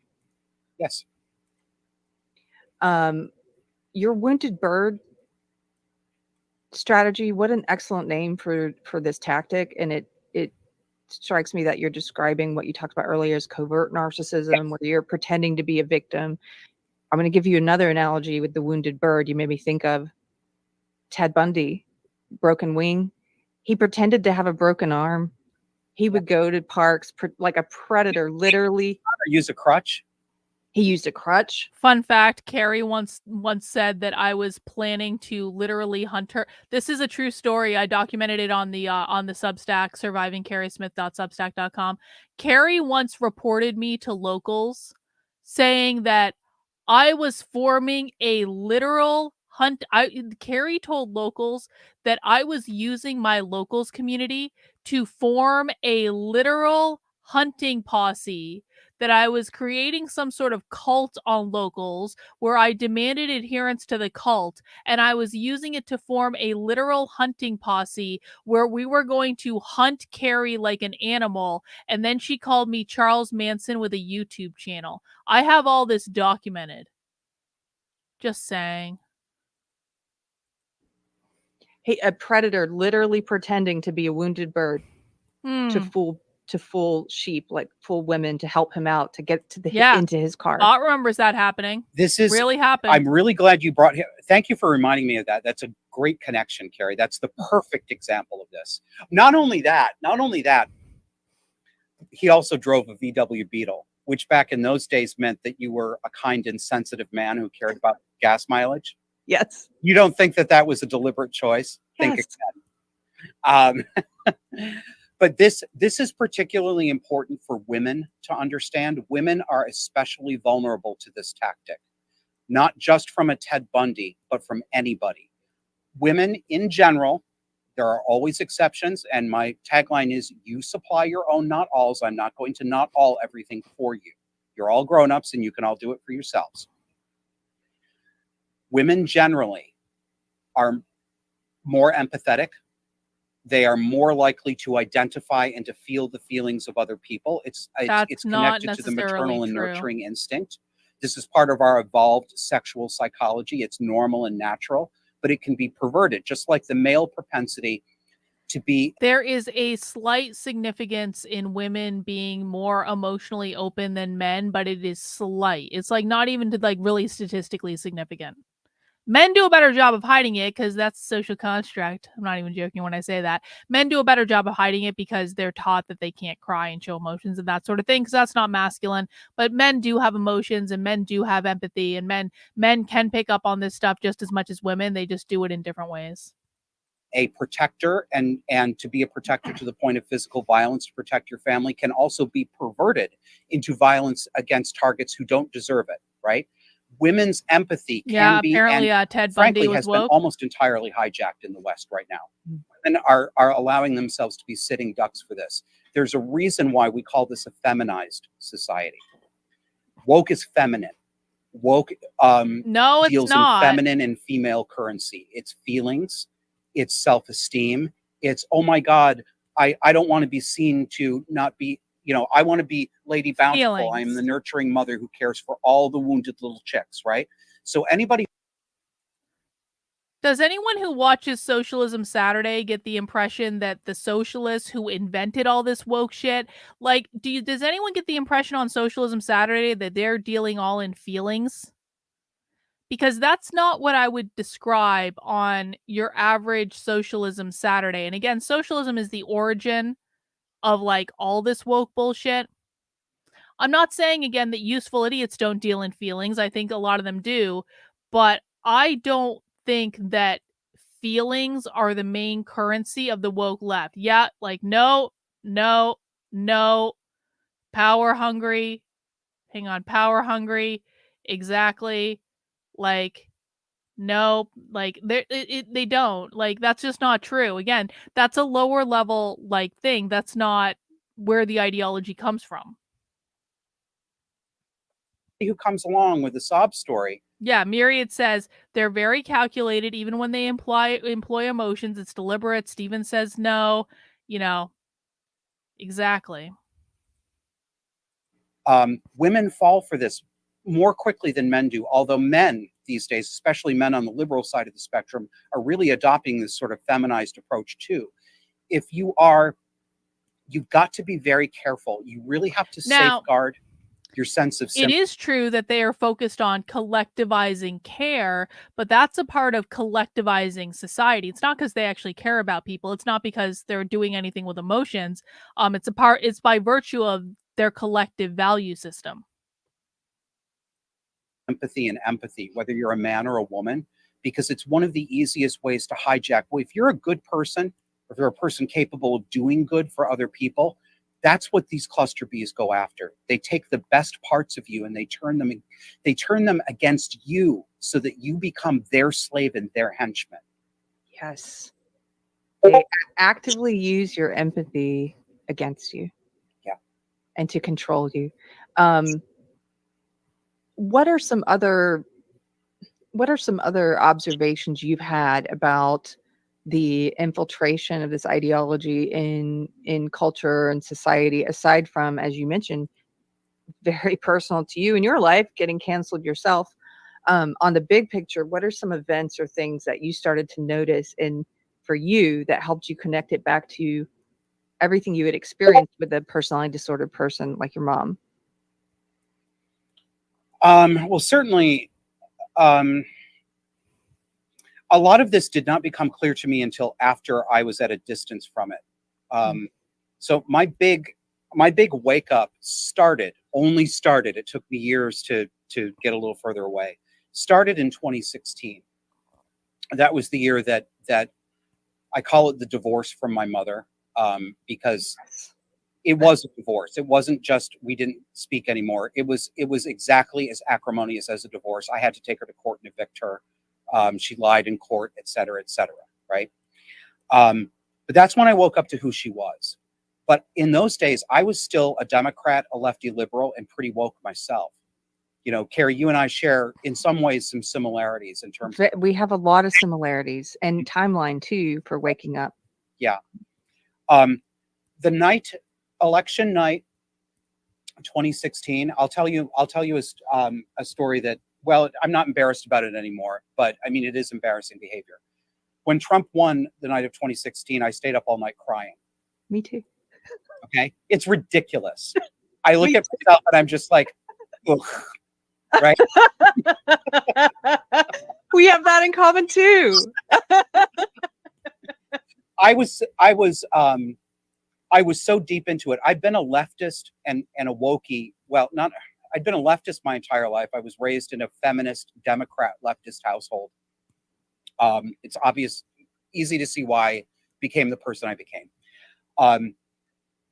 And Donald Trump, I said earlier that I do believe that Donald Trump has narcissistic personality disorder. But I'm not nearly as afraid of him as I am of other people. Not at all. I mean, you can see him. He's got a lot of faults. He's made a lot of mistakes.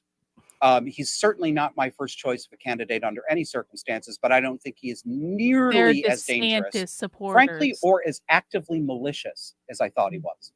I think I'm pretty sure. I could be wrong about that. Very sad man with a little boy's sense of self-esteem. Yes. But have you ever met a narcissist like that who's like, they're not malicious, yes, they just don't care about you and they're really all about themselves? You described it perfectly. A bumbling little boy. Yeah. Like, again, there's this like you are not entitled to have other people care about you. I'm sorry. Like, I mean, I feel like I'm just speaking common sense here. Most human beings, to include you, Keri, are inherently selfish. They don't give a flying fuck about other people. Like, that's like most people in the world. You are not entitled to people bending over backwards to please you, or even caring if you're comfortable, or caring what you want, or caring what your feelings are. You're not entitled to that. And you're not obligated to to placate someone else's feelings just because they demand you do. Like, that's a very woke thing to demand. It really is. But his manner and his affect, I personally, and I use this word advisedly, I know, it triggered me. His manner and his affect reminded me of my violent stepfather.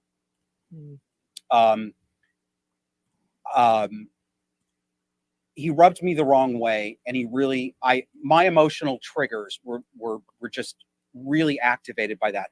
What that did was it deranged my thinking. I was not able to think about. Jennifer, were you here when Josh Slocum said that narcissism is witchcraft and they're putting a glamour on the entire they literally called all witches narcissists, and they said that basically that's all that narcissists do is they cast a glamour onto all of their victims. I swear to God.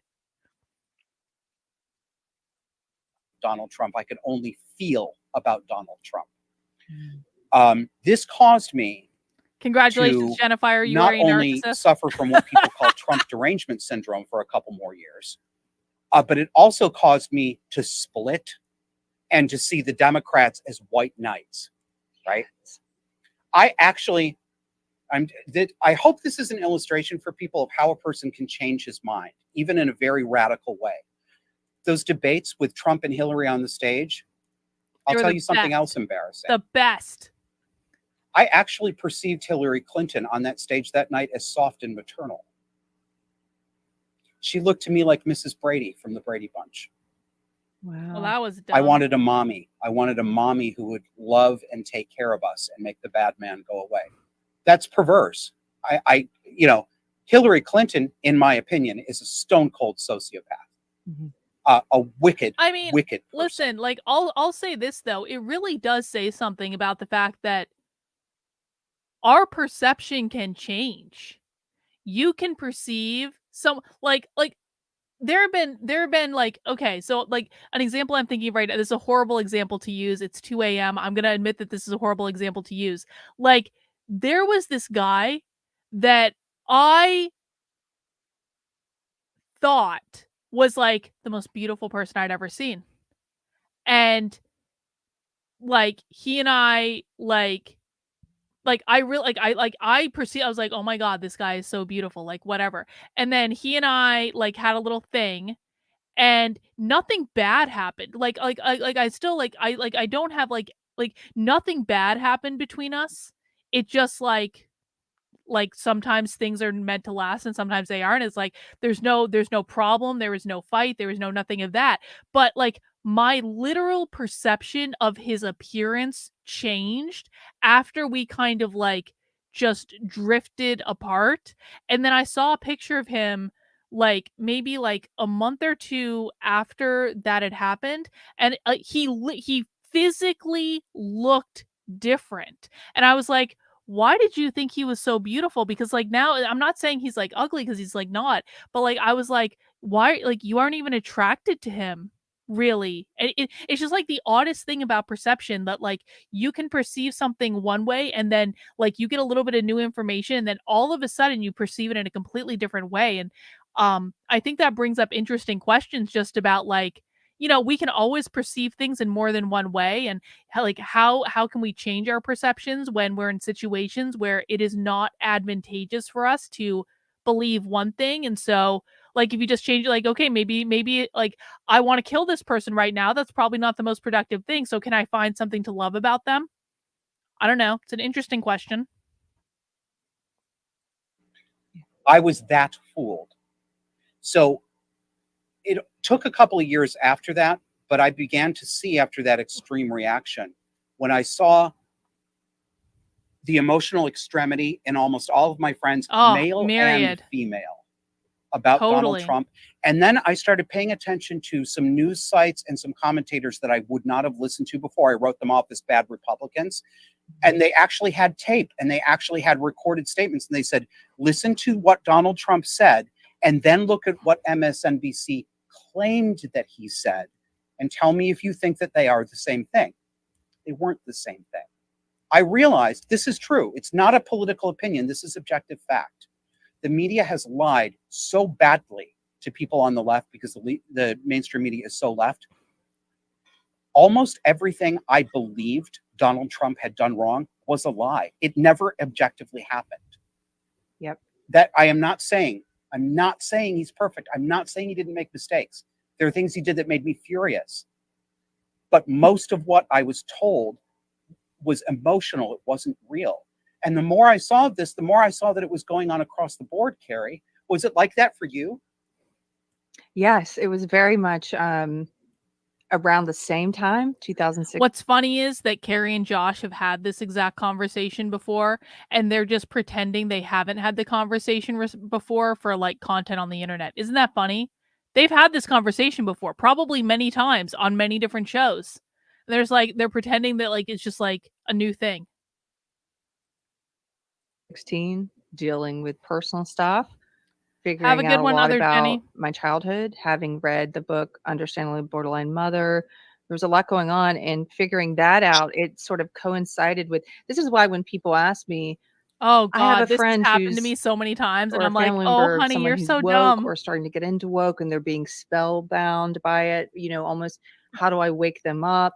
And it's like there's no magic answer because a lot of people I know, like yourself, and people I've interviewed about waking up from the delusion of having been in that part of the left, they share that they were going through personal stuff at the same time that helped them see the big picture stuff.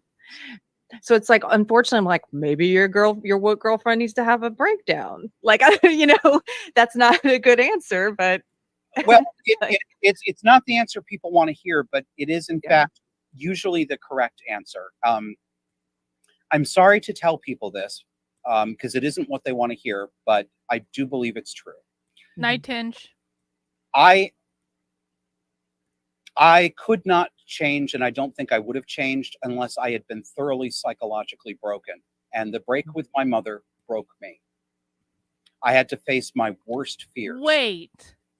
These two are really arguing that you need to have a mental breakdown in order to leave the left? That's not true.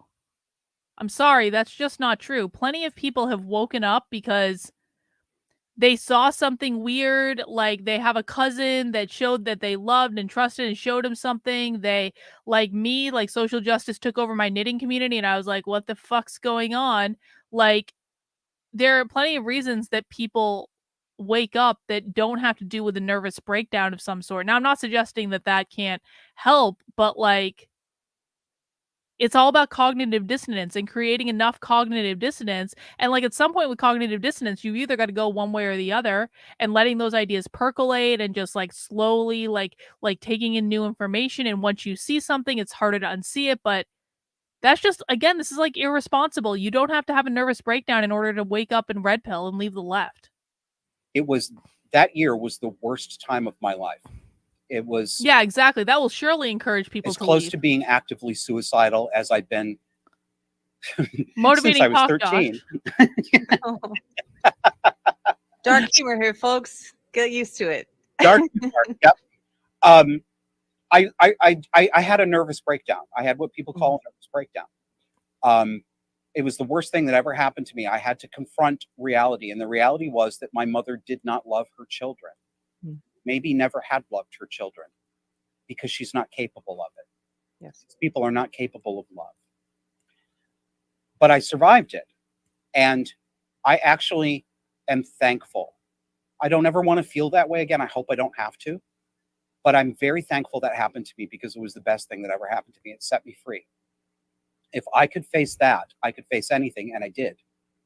I don't think I would have been able to look at my political opinions and my activity and my behavior in the world for what they really were unless that had happened to me.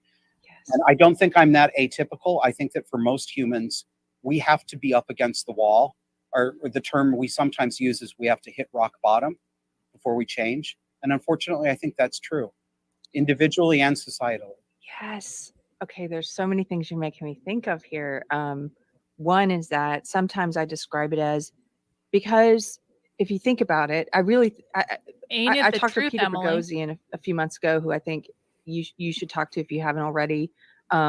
He's trying to figure out how on a large scale to like help wake people up, but scale it to a large scale, which I don't even know if that's possible. But one of the things that it made me think about was it's what are the barriers, right? Like, why are people locked into this bad, evil ideology? In my opinion, it's evil. That's become so dominant in our society. And I think it's psychological. They're locked into it for psychological reasons. At the end of the day, it's all like, what do people think of me? How they think of themselves, how they have blocks that prevent them. I had a block that prevented me from ever considering these guys over here that I considered to be evil, even though I hadn't done research on them. Like you're talking about conservatives that you started listening to finally. It was witchcraft. The only thing Keri. that opened that psychological block up for me was my whole house of belief and identity being razed to the ground. Yes. And because then you're free to start over and you start like, what do I think about this thing? And because you're rebuilding the house, it's gone. The house of belief. Keri, are you insinuating that someone might go on a political journey when everything that they ever thought was true about the world turns out not to be true? Are you insinuating that is what has happened? Because I remember very clearly you ridiculing me on going through a political journey, but it seems to be you're saying now that that's just what happens. Okay. Oh, okay. Got it, Keri. Okay. Is gone, and I don't know how. Maybe it's possible to help wake people up on a mass scale without that having to happen, but I just don't know what that looks like. It may be possible. My pretty strong suspicion is that it is not possible. I could be wrong, but knowing what we know about history, looking back at other eras, other societies that have had major intellectual, political, economic revolutions or changes, major changes in their orientation of the world. It seems to be that we have to go through these cycles of boom and bust, or there's a,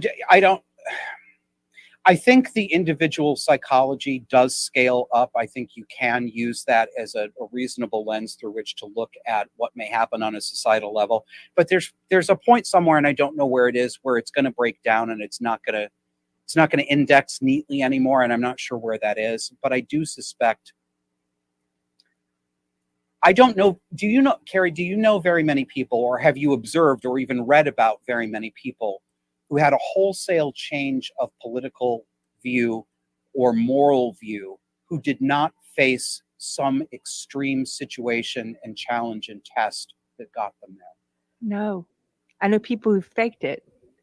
And part of the way you can tell they faked. She's talking about me again. Keri is absolutely convinced that I faked my political evolution. I've got several times of her saying this over on Twitter, even though I literally have receipts that like of stuff that happened in real time that document my political evolution. Keri's like, no, you were a big faker because you didn't have a nervous breakdown. Well, guess what? Not everyone has a nervous breakdown.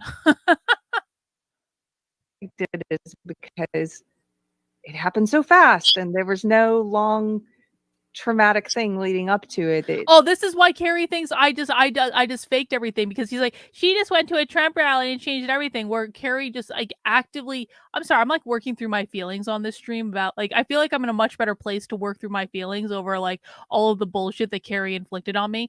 Like, Keri's like, Carlin just went to a Trump rally and that's how you know it wasn't real, because it happened so fast. But like in reality, that Trump rally was the end of like a 6-month journey where I was deconstructing every fucking part of my life every single day. Like, people can change their mind in an instant, Keri. Not everyone needs to have a nervous, like, this is so fucking condescending. Anyone can change their mind about anything that they want in an instant.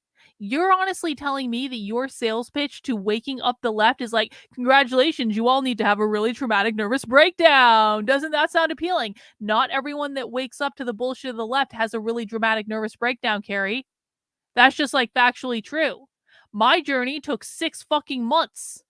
From the point where I started having cognitive dissonance to the point where I went to that Trump rally. And then like people like Keri just spread around the internet like, all she did was go to Trump. It's like not what happened. I just like this whole mental breakdown, like everyone, because we had a mental breakdown, everyone has to have a mental breakdown. That's not the way it works. Jenny's getting yanky with it, says, not everyone is so bought into their ideology that they can't change their mind. That says something about her personality. Well, I mean, I think that is actually very revealing, Jenny. It's like, Keri, the only way you can change your mind is to have a fucking nervous breakdown. Like, not everyone is like that. Some people do actually have open minds and follow where the evidence is going. Some people change their minds like all the time when they get new information. It's like everyone has a right to change their mind. You don't get to go around. Well, I guess you can. You can do it. You can, just because you can doesn't mean you should. You can go around saying that everyone who woke up like was a big faker because they didn't wake up in your way, but that to me just seems, I'm going to say it seems retarded. It seems retarded to me. That, they're just a con artist jumping on a, now I'm this thing, now I'm that thing. I don't. But no, anybody I know who I've interviewed who's gone through this wholesale change in what they thought about things, it was tied to some kind of inventory of their entire being and way of looking at the world, not just politics, right?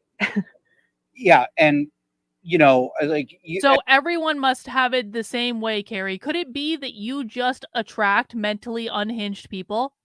Because you really do seem to have like a lot of mentally unhinged people like orbiting around you. Could it be, Keri, the reason that you've had those conversations is that it's literally just the type of person you attract?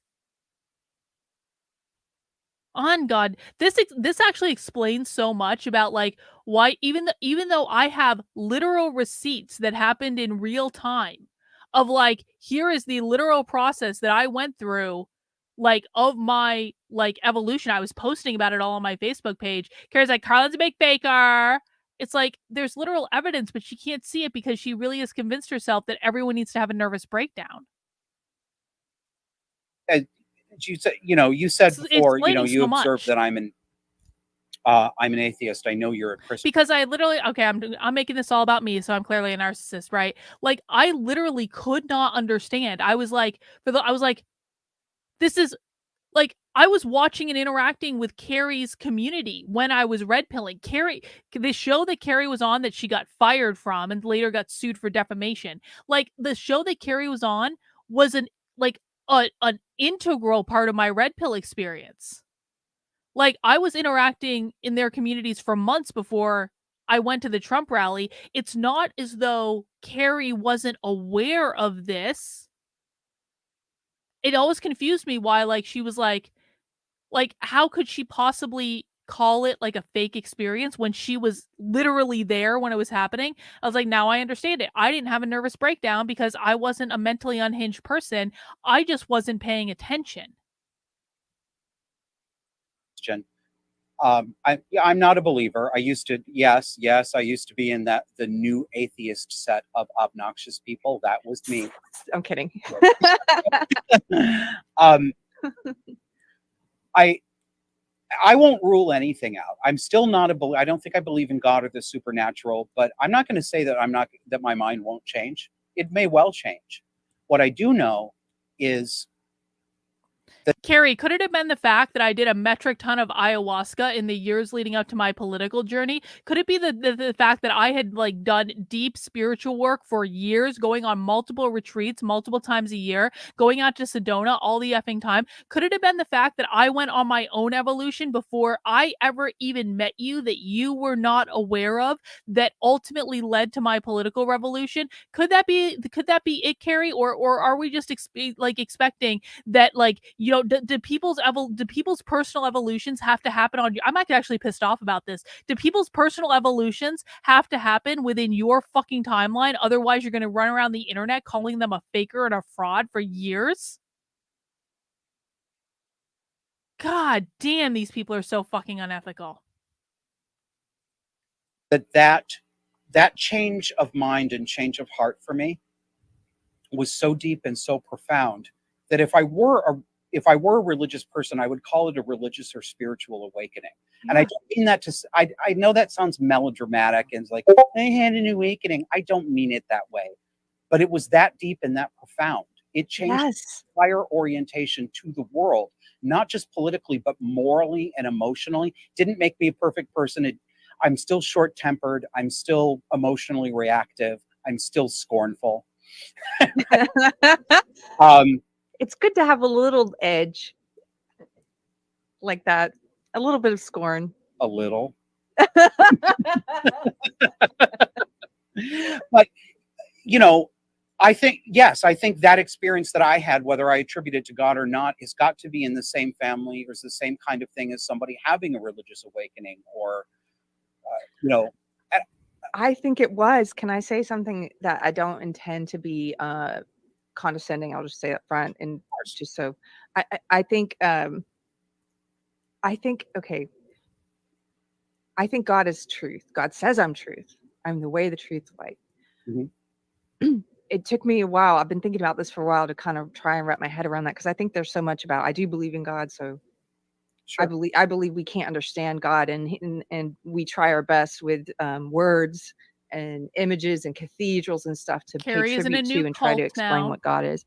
But it's very God upsetting. is truth, and so I believe one whenever cult for anybody's another. searching for truth, or if they have a big And I'm not saying that all Christians are in a cult, by the way. I don't think they are. But Keri's literally in a church that demands that you repent of all your sins or they'll excommunicate you. Like that's a cult. I'm sorry. That's a fucking cult. Life-changing epiphany, the way you described it, about truth. Yes. See, this is coming it. into and like, changing. I was never a fucking woke social justice warrior because I had done, like, ayahuasca and had, like, profound spiritual journeys. Like, I was never woke. Like, people get this wrong about me. Like, I was never woke. I was, like, a centrist at best that, like, generally thought Republicans were evil, censorial, like, gay-hating douchebags. And, like, I was inoculated from all that shit. never went to a woke college, never had indoctrination. Like, the way they behave in their life, you've interacted with God. Whether you become a believer as a consequence of that or not, I believe God touched you. Okay. Like, that's me. And so that's why sometimes I see all this bickering and stuff on Twitter where people are like, there are some people who say they're Christian who get really upset about, like, James Lindsay, who's an atheist, and oh, James Lindsay, the atheist, why are you guys flocking to an atheist who's talking about this? He's not even a Christian. I'm like, well, he's speaking more truth. He's speaking more God, which is truth, than some these woke pastors for sure, who are just speaking lies. They're not speaking God, they're speaking the opposite of God. And he's speaking more truth than some people who are not woke, some Christians who are not woke, who are just trying to tear him down. Does that make sense? It not only does it make sense, I think it's actually the truth, and I think it works in the converse, or in the reverse direction as well.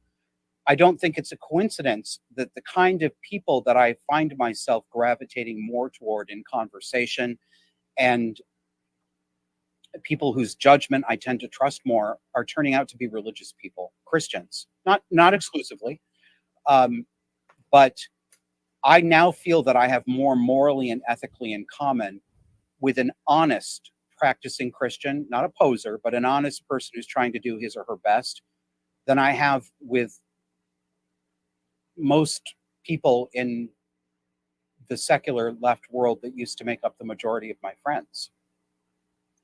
Yeah, I think it's because probably, now that's, of course, there are atheists like yourself, James Lindsay, Clifton Duncan, who have talked. There are a lot of atheists who are in this space of trying to figure out what's going on in the world and talking about it, who this doesn't apply to, because I feel like we have great rapport conversation, and I have it with some of these other atheists as well, Peter Boghossian, who I mentioned. But it tends to be that a lot of people who've written off God as a possibility, not yourself, but a lot of people have written off God as a possibility. It is harder to have rapport with them, probably because they are closed-minded. And there's people who call themselves Christians who are closed-minded too. Do you know what I mean? Like, where they're just, gotta give her a point. They would probably get offended by everything I just said about James Lindsay, because they're so closed in how they view God. And it's like, no, God is this little human thing that of my way of defining him, and if you get outside of my rigid box of God and how I'm describing him, then you are a Pharisee, Keri. Like, I've been called a Pharisee, and I'm like, but anyway, there's a lot of secular people who, it took me a long time to realize this. I was like this. See you, I William. was so closed-minded. We're almost in so done, many guys. ways. It's almost done. Both because of my prejudice or inoculation against the idea of God, but also because of my woke ideology, the left stuff. Yeah. It gets you really closed down until, if you're not, you're in a smaller, it's a purity spiral, they call it, right? Like woke, where you just keep writing people off and canceling people until you're just like this little tiny closed shell nut. But yeah, and it's attractive. There is a rhyme or reason to like every major cancellation, and usually it's not just people crying victim. They are trying to gain power over someone in some way. That's why it's happening. Like, someone has taken someone's power away and they're freaking out, and they need to take that power back. Like, it's not all just random crying. Wokeness and modern day leftism, victim leftism, is attractive to people who come from back. Hang on, Jetty's getting inky with it. Has a question. Do you think that it's the people in cults require or rely on others to describe reality to them, so they just believe whatever they're told by those? Yeah, I mean, I think that there's some truth to that. I think that cults are very insular environments. This is why I've started referring to like socialism as a cult, because like socialists, like the real ones, again, I'm not talking about like DSA, I'm not talking about progressives, I'm talking about like the real socialist activists that are driving all this bullshit. They only talk to each other, basically. Like they're self-reinforcing. They have all their own book publishers. They're only reading other socialist books. They're only talking with other socialists. They're only going to socialist events. Same thing with libertarians too, by the way. That's also kind of like not all of them, but like a lot of libertarians, at least in New Hampshire, maybe it's just because I'm in New Hampshire, have like this very insular culture where they're only talking to like other libertarians. And I think it's not necessarily that they're requiring or relying on others to describe reality to them. I think it's just that they're self-reinforcing reality, and so they like those who saw the Jeremy Kaufman stream earlier today, like Jeremy Kaufman literally does think that he looks amazing in that crazy video that we watched where he was just being a complete asshole. Like he thinks he looks amazing. Why does he think he looks amazing? Because Jeremy has surrounded himself with people who think that Jeremy walks on water and only ever talks to and interacts with people who like Jeremy and like give him positive feedback and never criticize him or never question all of his bullshit or things like that. So it's like this little self-reinforcing community where like you'll see like all sorts of comments on that video where people are like, how dare you do this? Jeremy was obviously in the right. We're like, we watched that video on my channel. We were like, Jeremy, you look like a fucking psycho, and the Free State Project did the right thing. But like, if you only listen to like Jeremy's community, he is like the biggest victim in the history of the world, and it's like he is just like a godlike figure, and how dare you, and et cetera, et cetera, et cetera. So it's like a lesson for people that don't just surround yourself with people you disagree with, or excuse me, with people you agree with, because if you're like you will be influenced by the people that you communicate most closely with. And if you're just surrounding yourself with people who are only repeating the same message and never challenge you, never question you, never criticize you, never have a different perspective than you might be in a cult. That might be a cult. Literally. Backgrounds of poverty, deprivation, abuse, being raised in a misguided way. People who genuinely have experienced deprivation and hardship. It's very easy. It's common. The common way, at least in our society, in modern times, to react to that experience from childhood or from young adulthood is to build yourself an identity as a victim. And when you see a group of people who allege to you, our arms are open to you, you've been hurt, your family doesn't love you, you've never had a pot to piss in, we're going to take care of you, we'll accept you for who you are. That is extremely attractive to anxiety-ridden, lost, hurt people like me, Isn't maybe that like funny, you, Sarah? like millions of people. You are a victim. You know, you are aggrieved and put upon, and we're going to, in a way, it functioned for me a version of morality where they're like, these are the bad guys. It's very easily defined. These are the bad guys. These are the good guys, you know. Can I just ask you, I am so grateful, by the way, you spent so much time with us laying all this out. I know you talk about these things all the time, and I appreciate you going back and blather. No, I appreciate you laying the foundation of some of the most basic questions that if people don't even know what cluster B is, all the way to this point. Can we end with some practical advice for how you, if you recognize any of this, how can you make yourself more resilient and more immune to cluster B tactics and manipulations? Yep. Well, I would say the first thing is knowledge. You have to understand what you're dealing with. So step one that I suggest anybody do is to read widely and extensively.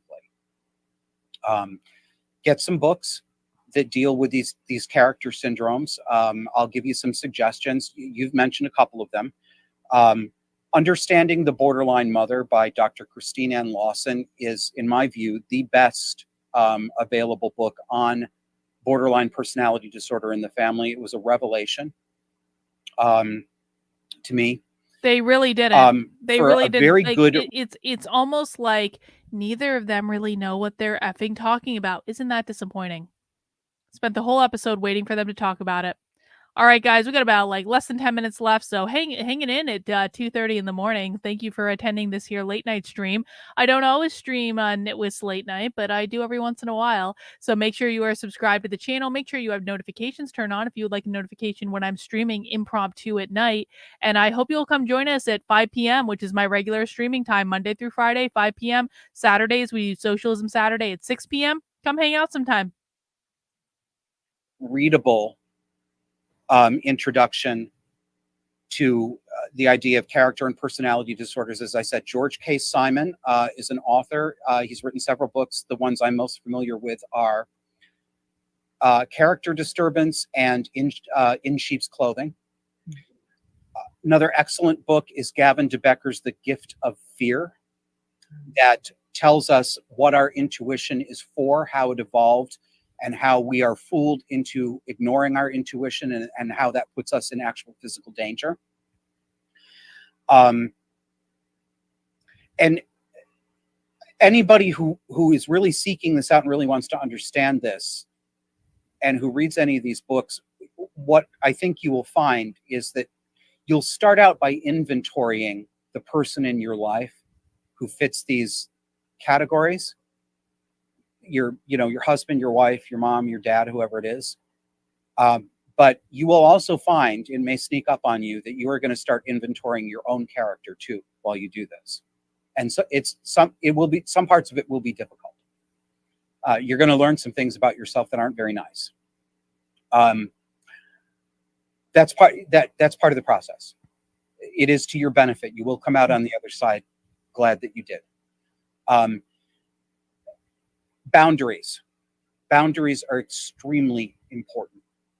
You have to know when to say no, and you have to be able and willing to say no, even if it makes you uncomfortable, even if you have always been told that your role is to make other people comfortable.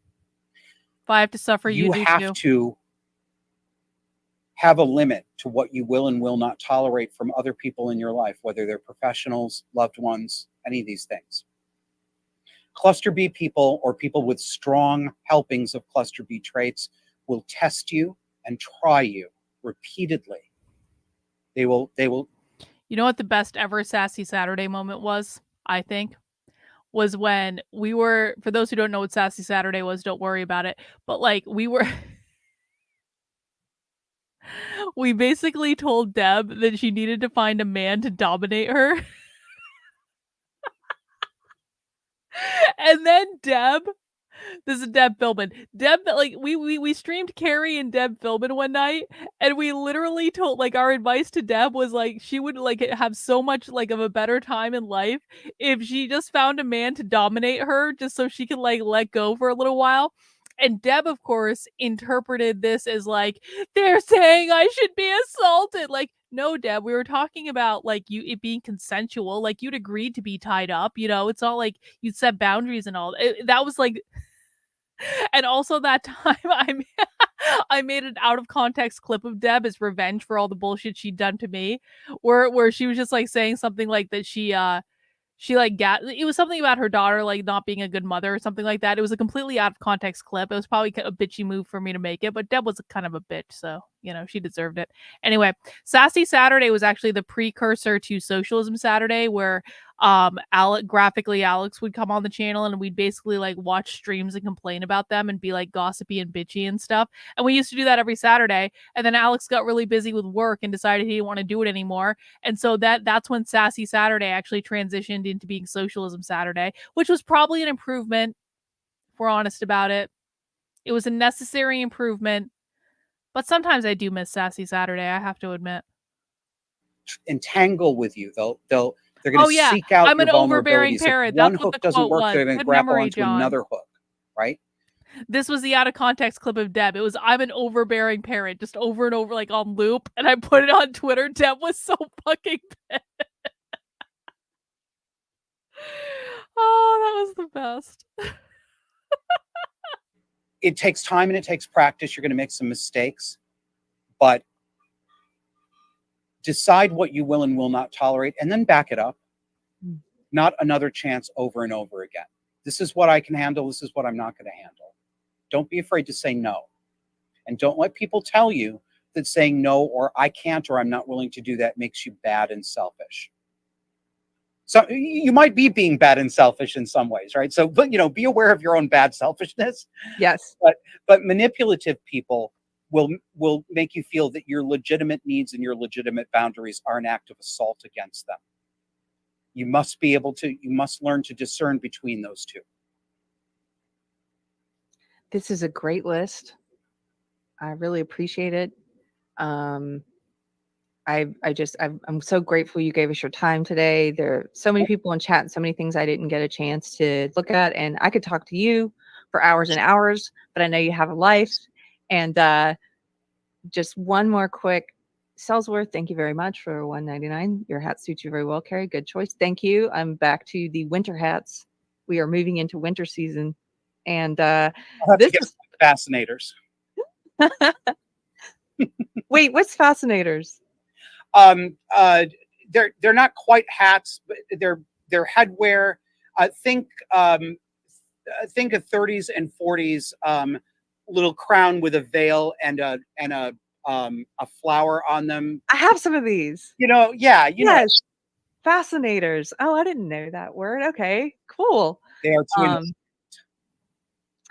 Ferdinand, I just thought this was funny because this is what your audience is called. Good afternoon, disinfectants. Disinfectants. So where can people find you if they we've got it linked below. You guys can find the YouTube channel linked below, but I know you also have a very popular Substack. Just tell people where are you online?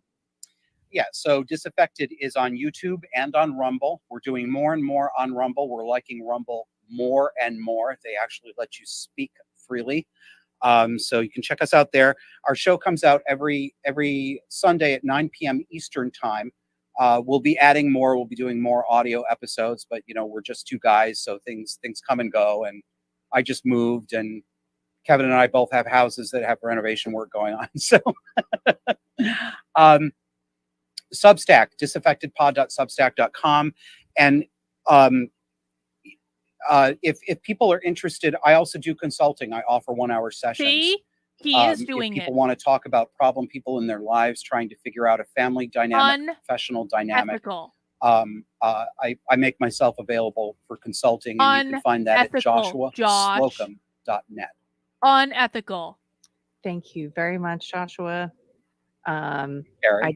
I brought something for the very end. We thought it was going to have more to do with woke than it actually did. I was going to trigger you with some sweet potatoes. The devil's tuber. I said this the other day. You crack me up so much when you call it the devil's tuber. Like the devil's note in music. The devil's tuber. Yeah, the tritone. The tritone of vegetables. That's what you call it. Oh, I forgot that. That was funny. I don't know why you have such a prejudice against these delicious potatoes. We're moving into sweet potato month. They're not even potatoes. They're mealy imposters. These are the kinds of things worth arguing over. That's right. Thank you, Josh Slocum. Everybody, please check out Disaffected below.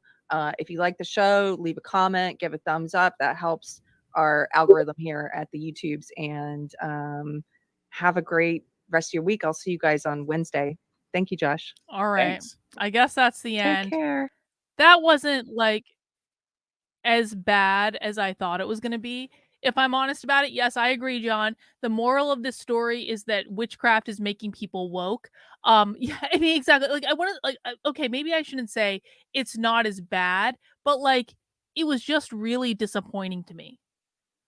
Besides the fact that Keri still brought me up twice on a stream, when she's supposed to not be the one obsessed with me, that was weird, but not unexpected if I'm honest about it. But what was just so disappointing to me was the fact that neither of them have grown at all. Neither of them have any more knowledge today than they had 4 years ago. I just don't get it. And that seems to be what people want. People want people who are surface level experts, who are just saying what they need to say on the internet to build an audience, to appeal to the most base, lowest common denominator. Like, just the sheer lack of understanding of what of having any more of an advanced understanding now than they did 3, 4 years ago was really disappointing to me in a way that I can't express, because I'm like, these 2, almost more than anyone, have lived in this anti-woke subculture. Like, I extricated myself of this because I find it to be really, really toxic. I find it to be, like, a really overtly toxic culture that's just as woke as the left is. But, like, these 2 have lived in that culture. These people, like, interact with all of these the famous, like, Twitterati or, like, whatever. And in the like, in the last 3 years, they've learned nothing. They haven't grown at all. They haven't asked any questions. They haven't wanted to delve further beneath the surface. That's what we're talking about?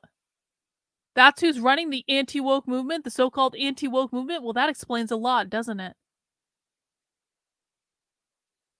It never occurred to me, and I genuinely mean this.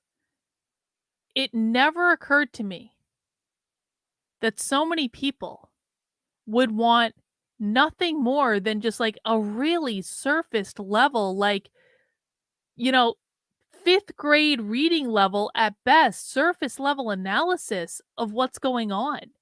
That people, it truly and sincerely never occurred to me that there were so many people who really don't wanna know, who will they will literally spend all day complaining on Twitter or, like, wherever, Facebook, Instagram, like, wherever, they will spend all day just looking for things to complain about, and they have no desire to go beyond that. And these are the people that are, like, right there taking advantage of them to be able to say, "Yes, we will give you the surface level analysis. All you need to do is watch our channel. It's all you need to do. Send us a super chat. It's all you need to do." It's like, I mean, I guess if that's what you wanna do, if that's the way you wanna live life, that's the way you wanna deal with the situation. I just don't I have no wonder I never got along with this crowd, because I have no relation to these people at all. Like, if I see a problem, I'm gonna be like, "Okay, well, how do we fix the problem?" Like, what do we need to do to fix the problem? Like, what is like, can we even understand the problem? Like, what is actually going on? It truly never occurred to me.